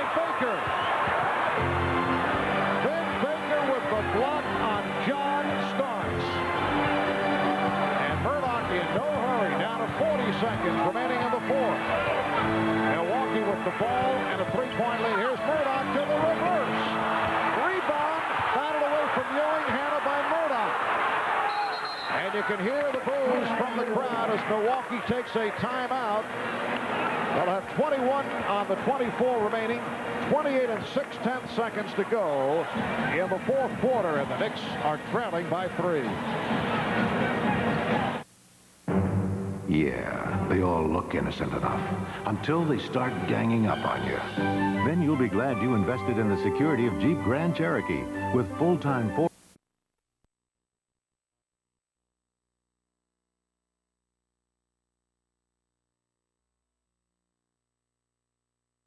Doug West in two-point territory. Good hang time that time by West. Got caught up in the air with nowhere to go. First points of the second half for West. Wolves are up by 2. Hardaway. Wide right. Ryder the rebound.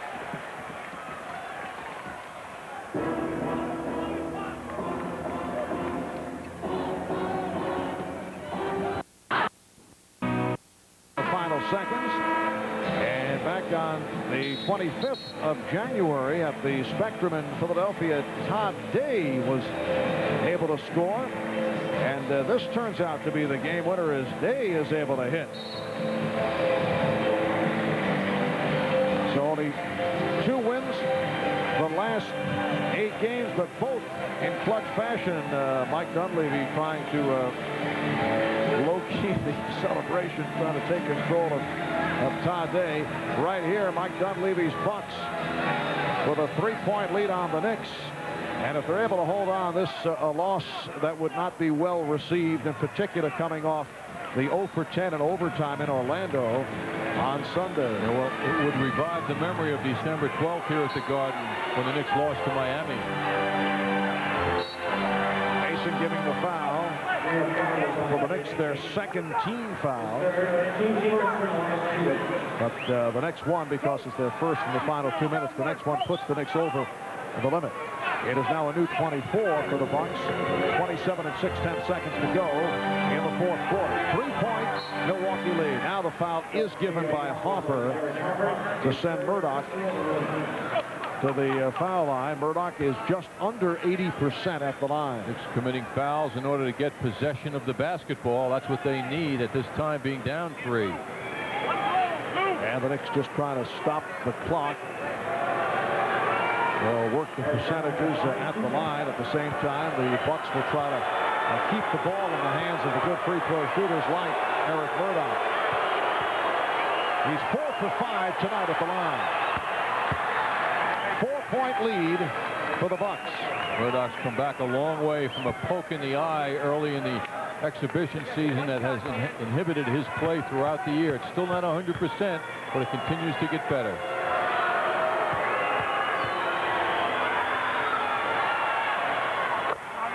So Eric Murdoch with 2 clutch free throws and extends the lead to the Bucks 92 and the Knicks 87 with 24, 9/10 seconds remaining.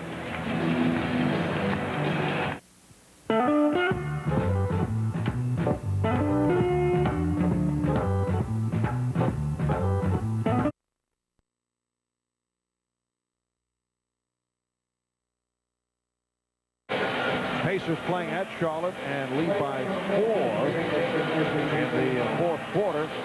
24 and 9/10 seconds remaining in the fourth.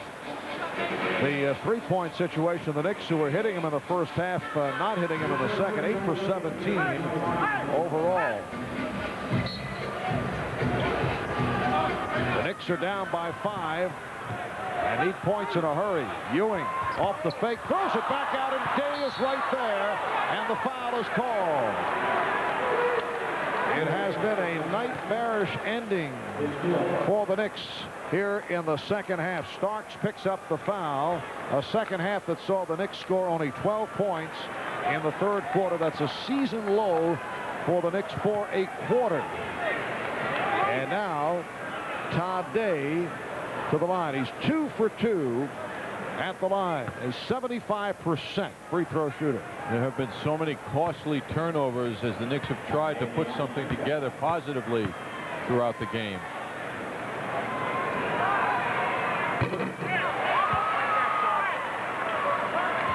The Knicks with only 31 points in all of this second half, the fewest they've scored in a half, 32 against the Atlanta Hawks back on November 19th.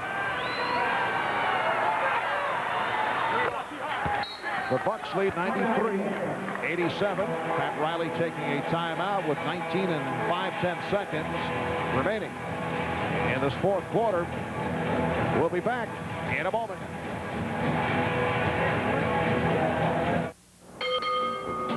Try to keep.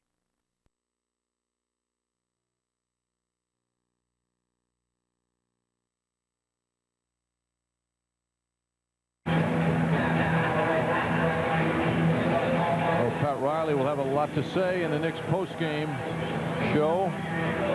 He comes out to meet the press in a very disappointing performance his team put forth tonight. John Starks, first quarter, 17 points, 6 since then. Cooled down big time. And John has looked upset right throughout the second half. Launches for three.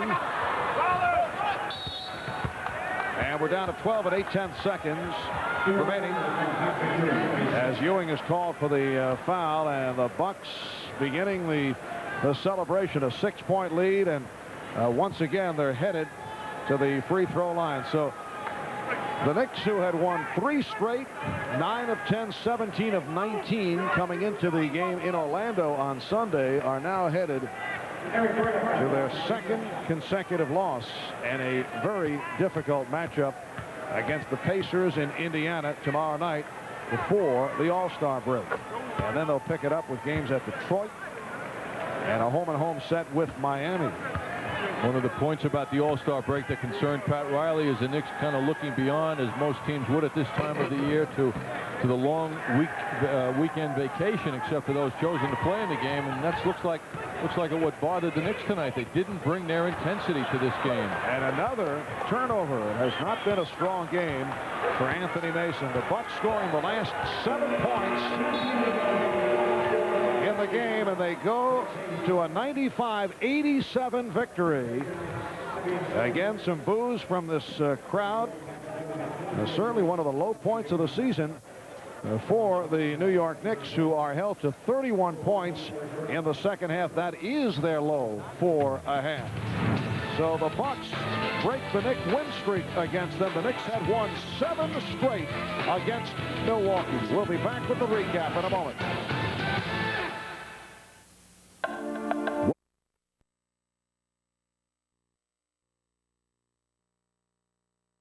Sort of. Foot Locker, where it all begins. Thank you! Unsatisfied with his seat, Ed sneaks onto the field to get close to the action. Okay, now. 3 guys on the bottom, stacked on the bottom. Pyramid play is what I call it. I come around, but the guy on top vaults in a carnival-like way. Oh! I'm cramping. Whoa! Whoa! Does your mouth guard taste like banana? That's security, right? I gotta go. Next time, Ed should check the sports stadium map in the 9X yellow pages. 9X. More information, more solutions, more stuff. Is that Johnson's team behind us? Exactly. Are they members of Hertz #1 Club Gold? Exactly. Are we members of Hertz #1? Not exactly. So thanks to Hertz, they're going to get to the meeting on time. And we'll be late? So exactly what'll I tell the boss? In rent-a-car, there's Hertz, and there's not exactly. Make sure you choose the right one. And then a dog in the cargo hold 8-hour presentation. Is he buying it? Not exactly. Shopping on 5th Avenue? No, it's Las Vegas. A world of excitement and one amazing. Last 7 points of this game, and the Knicks failed to score a hoop in the last 2 minutes and 33 seconds. It's a big win for Milwaukee, 95-87. Key exchange with the game tied at 86. Vin Baker, just over 2 minutes left, falling away with the 24-second clock counting down. That gave the Bucks a 2-point lead. Then Milwaukee went to Glenn Robinson, and he would as well hit from long distance, this after a Patrick Ewing free throw. This gave Milwaukee a 90-87 lead, and they just went from there to take this one. Yes, there were many mistakes and missed opportunities for the Knicks. John Starks going to tie Vin Baker. There's that name again. He blocks it, and John Starks' rough, emotional ride tonight continued. Then the Knicks needing something to happen on this possession. They go into Patrick Ewing. He gets caught in midair, and the pass is intercepted. It was all part of the miscues. It was all part of a Milwaukee Bucks victory, ending the Knicks' 7-game winning streak against the Bucks. And for Milwaukee, you could see the joy. They haven't had as many victories as they would like. This young team, though, is up and coming, and you just get the feeling they're continually laying little pieces of the foundation. Let's check in with Glenn Robinson, the rookie of this team. Is that, in fact, the case, Glenn? Do you get the sense that, you know, you take a win like this, and it's a little piece to something bigger eventually down the road? Well, I mean, this is a great win for us. I mean, everyone knows how hard it is to come into the Garden and win. So that's positive for our program once again, and that's just a step forward for us. Had you ever played here before? No, this is my first time playing. So you're thinking of coming to the Garden a little bit. Well, at the beginning, I started off struggling. 1 for 6.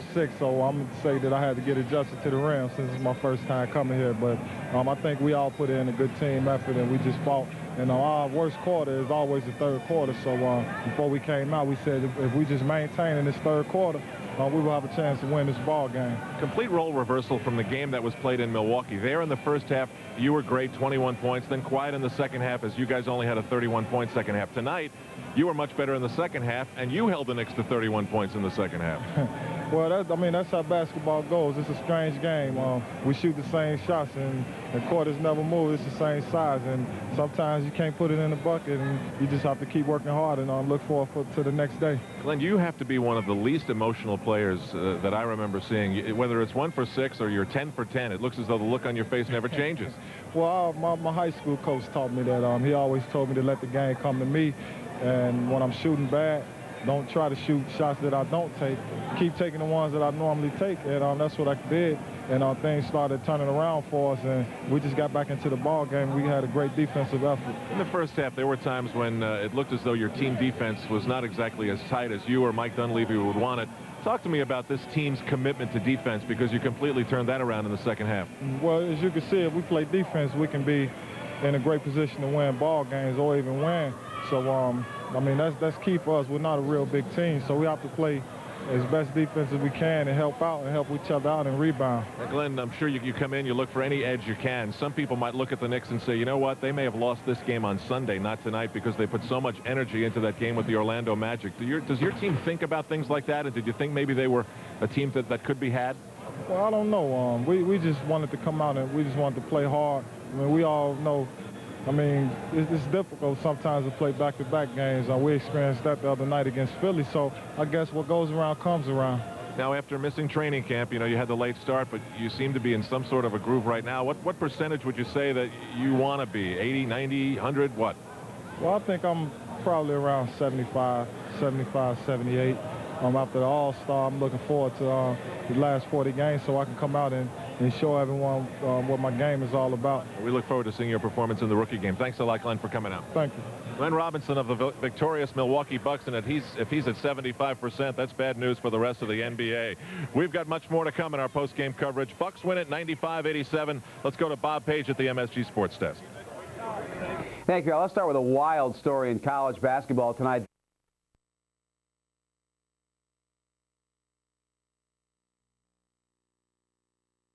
Mission. Pat Riley would see it fall apart in the second half. 2:20 left in the third quarter. Knicks had scored just 8 in the period. Todd Day gives the Bucks their first lead with that 3 as Dan Reeves, the Giants coach, looks on. Now Vin Baker, the former Hartford star, hits his second 3 of the game. The shot clock expires. 69-68, Milwaukee led going into the fourth. Former Providence star Marty Conlon buries a long jumper over Ewing. The lead for Milwaukee was 3. Ewing comes back. He had 23 points in the game. That jam tied it at 76. Fourth quarter, as Charles Oakley in that wild outfit looked on from the bench, Baker with a big shot in this game. Fadeaway over Mason with 2 minutes left. That gave Milwaukee a 2-point lead. Baker 22 points, 13 rebounds in the night. Pat Riley extremely upset. Under a minute to go. Watch as Starks gets his 3-point attempt blocked by Baker. John Starks, after that 17-point first quarter performance, wound up with 3 points in the entire second half. Patrick Ewing, one of many Knicks who were disgusted tonight by their own team's performance. It'll be interesting to see what Pat Riley has to say momentarily. Now, also this evening in the NBA, Indiana and Charlotte are tied as they go into overtime. Cleveland has defeated the 76ers 90-84. Also, Detroit leading Washington by 3. That's in the fourth quarter. Golden State is trailing Minnesota by 2. That is in the fourth quarter. Phoenix winning at Dallas by 3 in the third. The Lakers on top of Denver in the second. You see Cedric Ceballos now out 6 to 8 weeks with that thumb injury. Dikembe Mutombo of Denver, ironically, named tonight to replace him on the Western Conference All-Star team for the upcoming contest. And now I understand that we have in just a couple of minutes ago tape of that aforementioned demonstration down at Piscataway this evening that is canceled, postponed the University of Massachusetts-Rutgers game. I'm seeing this as you are for the first time, and we're looking at a sit-in of, again, a couple hundred people. And apparently they simply would not leave the court. Authorities didn't want to disrupt the proceedings any further and didn't want to cause perhaps a greater problem than they had. And so there you see it, and we'll try to have, again, more details for you on our 11 o'clock report tonight during Live from the Play-by-Play. Now let's return to courtside and join Marv Albert. Thank you, Bob. And the Milwaukee Bucks with the 95-87 victory over the New York Knicks win for the first time at Madison Square Garden since December the 29th, 1990. They had lost 6 straight here at the Garden. Overall, the Knicks had won 7 in a row against the Bucks. Tomorrow night, it's the Knicks and the Indiana Pacers from Market Square Arena in Indianapolis. MSG 2 starting at 7 o'clock with Knicks game night. The Knicks and the Pacers tomorrow night. Al will be back with the Knicks post-game report in a moment. We'll also hear the post-game remarks of Knicks coach Pat Riley on the post-game report. Madison Square Garden announces clothing is provided by Harry Ellis Menswear. This is Marv Albert with John Andres and Al Troutwick. Stay tuned for the post-game report coming up in a moment on the MSG Network.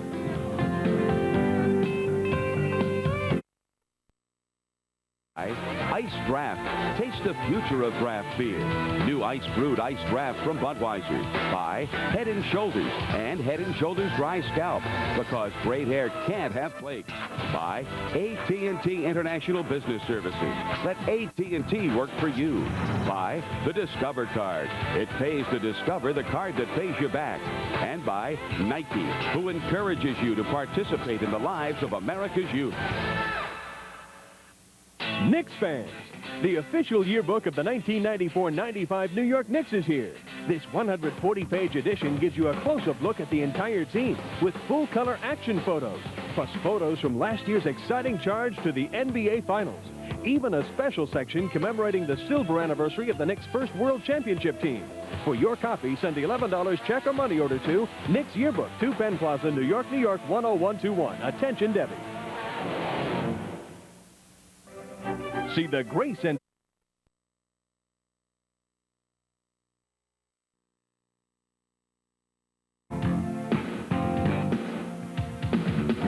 The New York Knicks postgame report is brought to you by Citibank. For banking anytime, anywhere, any way you choose. At Citibank, the city never sleeps. Amidst 5 or 6 weeks of great success, we welcome you back for one of the worst losses the Knicks have suffered this season. The final, the Milwaukee Bucks 95, the Knicks 87. And this is a pretty strange night. Don't want to get into writing an article for Psychology Today, but you really have to figure, if you look at the schedule and the emotional energy invested on Sunday, you wonder just how much the Knicks had left to bring into tonight's game in the second half when they were struggling and they needed a little energy to overcome that. We'll find out how Pat Riley touches on this subject or others as we join his media conference. You know, we did not play well enough to win, and you know, there's an explanation for it, but there really isn't. You know, we just didn't sustain, you know, coming out with energy, and we played well to start. It was like fool's gold. We, you know, take 17 threes in the first half, and, you know, anytime we take over 25 threes, we lose. And, you know, so we're getting to that mentality, you know, instead of powering it and posting it. We took 2 free throws in the first half, going to 2 minutes, and, you know, we just played a lazy game. And, no, the third quarter just really sort of did us in. We let them hang around and hang around. They're too talented. They got some young players that made some awful big shots for them going down the stretch, and still had our opportunity to win the game, try to steal it. But, you know, you've got to play well every night if you expect to do something in this league, and we just didn't play well. Just sort of extension of the overtime in Orlando.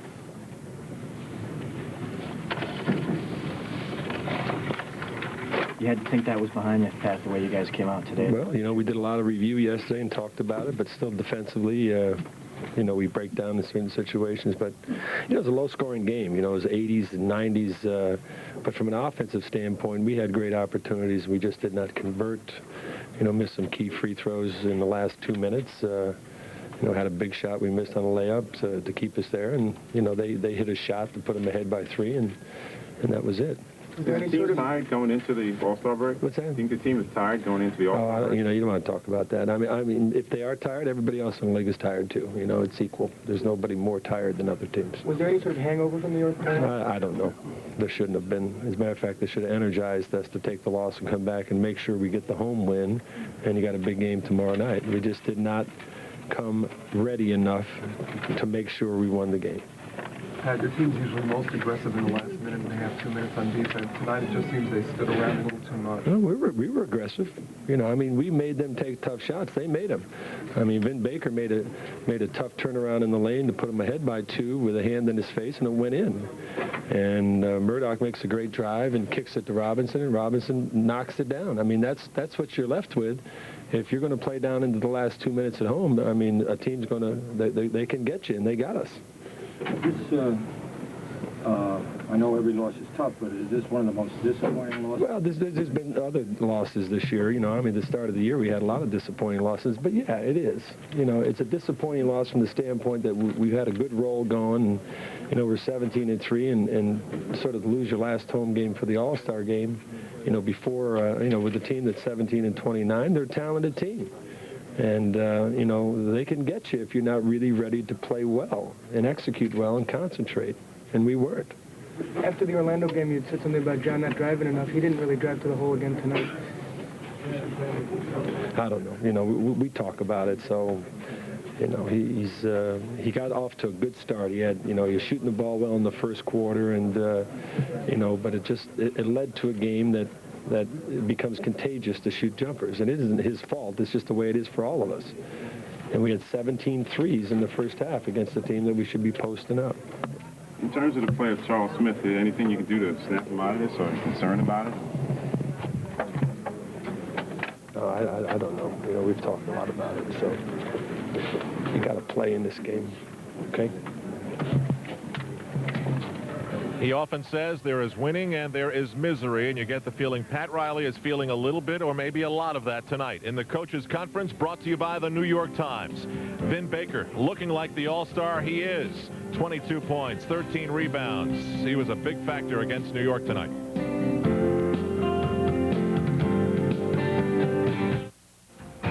The New York Knicks postgame report is brought to you by Citibank. For banking anytime, anywhere, any way you choose. At Citibank, the city never sleeps.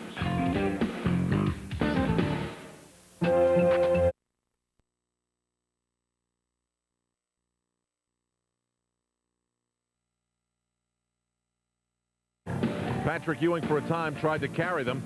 John Starks got 21 first-half points, only 2 in the second. He finishes 7 of 14. More on his story in a moment. Patrick Ewing's 23 went along with 17 rebounds. Knicks pretty quiet offensively after that. Derek Harper, 5 for 7, 12 points. Anthony Bonner, 10 points for the Knicks. Monty Williams, 0 for 3. Charles Smith, 3 for 8. Now a quick check of the stat page. Well, you wouldn't think the Milwaukee Bucks shot 42% because it seemed as though they hit every single big shot they needed in the fourth quarter. There was some shot making from their perimeter shooters. Knicks shooting just under 50%, but it wasn't good enough. From three-point land, the Knicks started out hot but cooled, only took 4 and made none in the second half. Knicks and Bucks tied in the rebounding department. Well, Patrick Ewing's game tonight, 8 for 18, 23 points. There was a time with a monstrous dunk that he appeared that he wanted to carry the Knicks at a time when they were flat all by himself in the fourth quarter, but it never was the spark that the Knicks needed. He did commit 6 turnovers, missed a key free throw late in the game, key turnover as well as in the final minute. But you have to wonder what Patrick Ewing is thinking as he sits in the locker room right now. So let's find out. I was disappointed in the fact that that we lost the ball game. This was a game, you know, we was up, 16 points on them early, and we should have blown them out and just, you know, take it from there. But unfortunately, we let them stick around and made a game of it. Then they won the game. Was there any after effects from the Orlando loss you felt tonight with the team? I don't think that had anything to do with it. I just think we ain't come out ready to play. Patrick, was this a case of you guys, beating yourselves? I think it's a case of us not getting the job done. We didn't come out with the intensity that we needed to come out with, and you know, we let them hang around, and they won the ball game. Patrick, you've been in the league a long time, but you kind of have those nights, don't you? Yeah, but I can't look at it like that right now. You know, I'm very disappointed in the fact that we lost. This was a game that we should have won, and you know, we should have came out with a lot of fire, a lot of intensity, and just blew them out. Patrick, were you a little bit upset with the amount of three-pointers taken? Do you think the ball should have come in? No, I can't worry about that. You know, the guys had the open shots, and they were taking the shots. At the end, they hit some great tough shots. Well, that's what I mean. That's the way it is. You know, when you let them hang around, you know, let a team like that hang around, you know, that's how they can beat you. How hard is it to shake off a game like tonight and then go into Indiana? Well, right now I'm not even thinking about the Indiana game. I'm just disappointed in the fact that we didn't get the job done tonight. Well, from MSG's Gus Johnson in the Knicks locker room, we turn to Michael Kay, also of MSG, who was in the Bucks locker room. I guess Mike Dunleavy and the gang was pretty happy about this. I'll tell you, they were running through the tunnel over there just shouting, "Go Bucks." They were really elated. They're a young team looking for wins like this. Vin Baker actually said twice, I was sitting there, a couple of waves of reporters went by, and the first wave, he said, this game is like a 2 to 3 game winning streak. And the next wave, he said, this game was like a 4 game winning streak. That's so growing. I guess by now it's a 10 game winning streak. How many waves of reporters were there in total? About 3 waves. That's too many waves. Yeah, the third wave, he still said a 4 game winning streak. What else was said? Well, they just felt that a win against this team is a win that could give this team confidence, the Bucks I'm talking about, where a young team needs a big game. Dunleavy said, we've had games against playoff teams, he said, but we haven't had wins against elite teams. He said, and this is the first elite win we've had on their home court. It could really do a wonderful thing for us, and they really were feeling very, very good about themselves.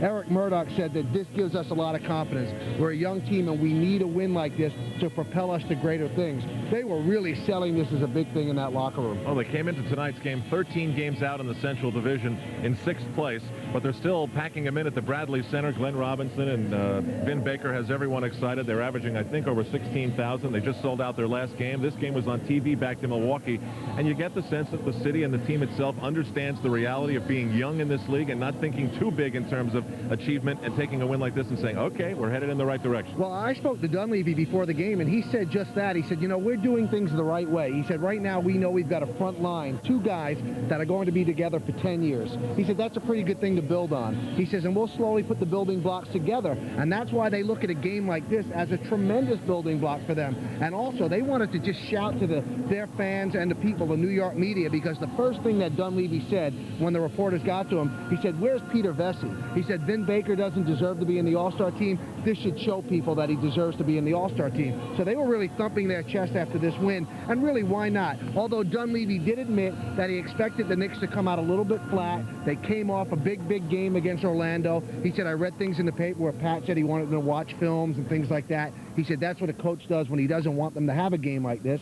He said obviously they had a game like this, but it doesn't take away from this win for us. Strange difference for this franchise. Last year, losses were fine because it helped get him Glenn Robinson. Now you get the feeling that the losses, even the close ones, and a win like this is a big part of a turnover in the franchise. I'm sure they'd like to have one more #1 draft pick and get a big center, but that's not going to happen. They can't afford it. No, there's no more money left. They keep packing the Bradley Center. I'm sure they can afford it. Okay.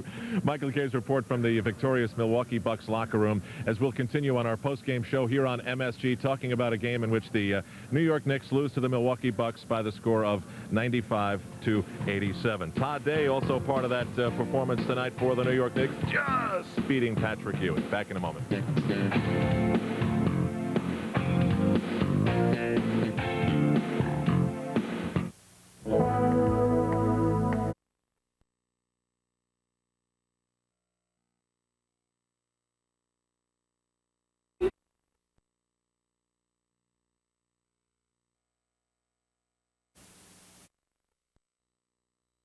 by Ice Draft. Taste the future of draft beer. New Ice Brewed Ice Draft from Budweiser.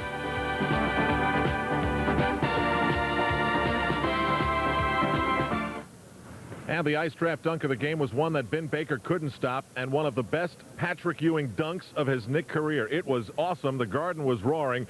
It came at a time when the Knicks were flat, but it did not serve as the spark that the team needed. Talk about a moment in the game which John Starks was hot. First quarter, 6 for 7 from the floor, 5 of 6 beyond the three-point line. He had 17 first-quarter points. Looked as though he was headed to a moment of greatness at the Garden, but his game went south, and his mood soon followed. The shot started not falling. He was unable to drive with any success. After that, he was 1 for 7, 0 for 6 from beyond the three-point stripe, scoring only 2 points in the second half. And we know that frequently watching John Starks is watching a man who wears his heart on his sleeve. Charles Oakley riding him a little bit, actually smiled here for a moment. John Starks not happy coming out of the game in the midst of one of his bad runs. Oakley shaking his head. Starks slams the cup down, and you can see that he doesn't seem to appreciate the camaraderie or lack of it from Charles Oakley. But John Starks, for the rest of the game and the final few minutes, was an angry young man going funkadelic on us here at Madison Square Garden tonight. Well, the Knicks lose a tough game in the midst of this great run that they've had after January and now in February. They've put 2 losses in a row together, and they'll have to, in the NBA schedule, get their act together in less than 24 hours. Tomorrow night, the Knicks will take to the road, thinking about what happened against Milwaukee tonight as they score only once in the last 2:33. It's the Indiana Pacers led by Reggie Miller. Tomorrow, game night begins our coverage on MSG2 at 7. Can't be with us on cable? Join Mike and Clyde on the Fan. Coming up next, Reggie's sister, who's headed to the Hall on a night for women. Live from the play-by-play, Dixie Carter, Nancy Kerrigan, Tracy Austin, and Karen Duffy.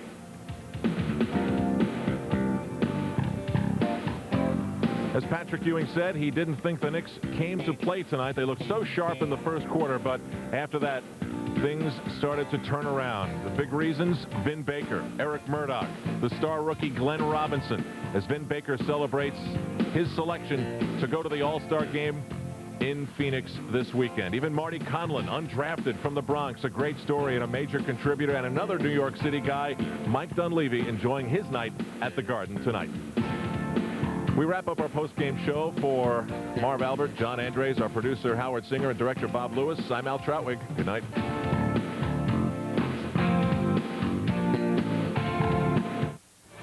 Guests receive the American Express gift check. Think of it as a universal certificate that can be used to buy anything just about anywhere. Gift checks are available where American Express Travelers checks are sold.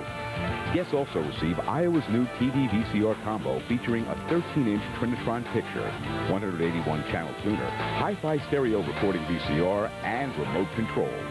Available at the Wiz.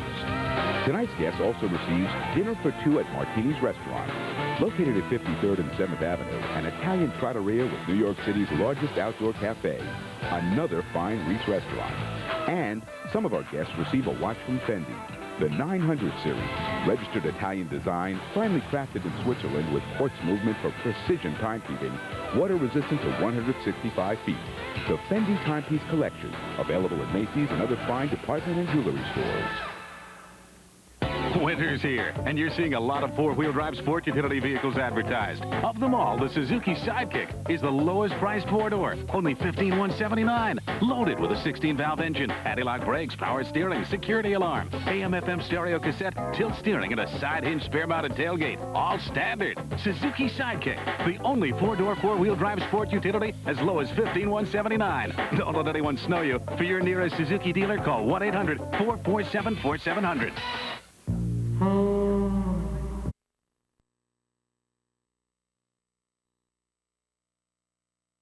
Overtime. No. 0 for 10, but I'll tell you,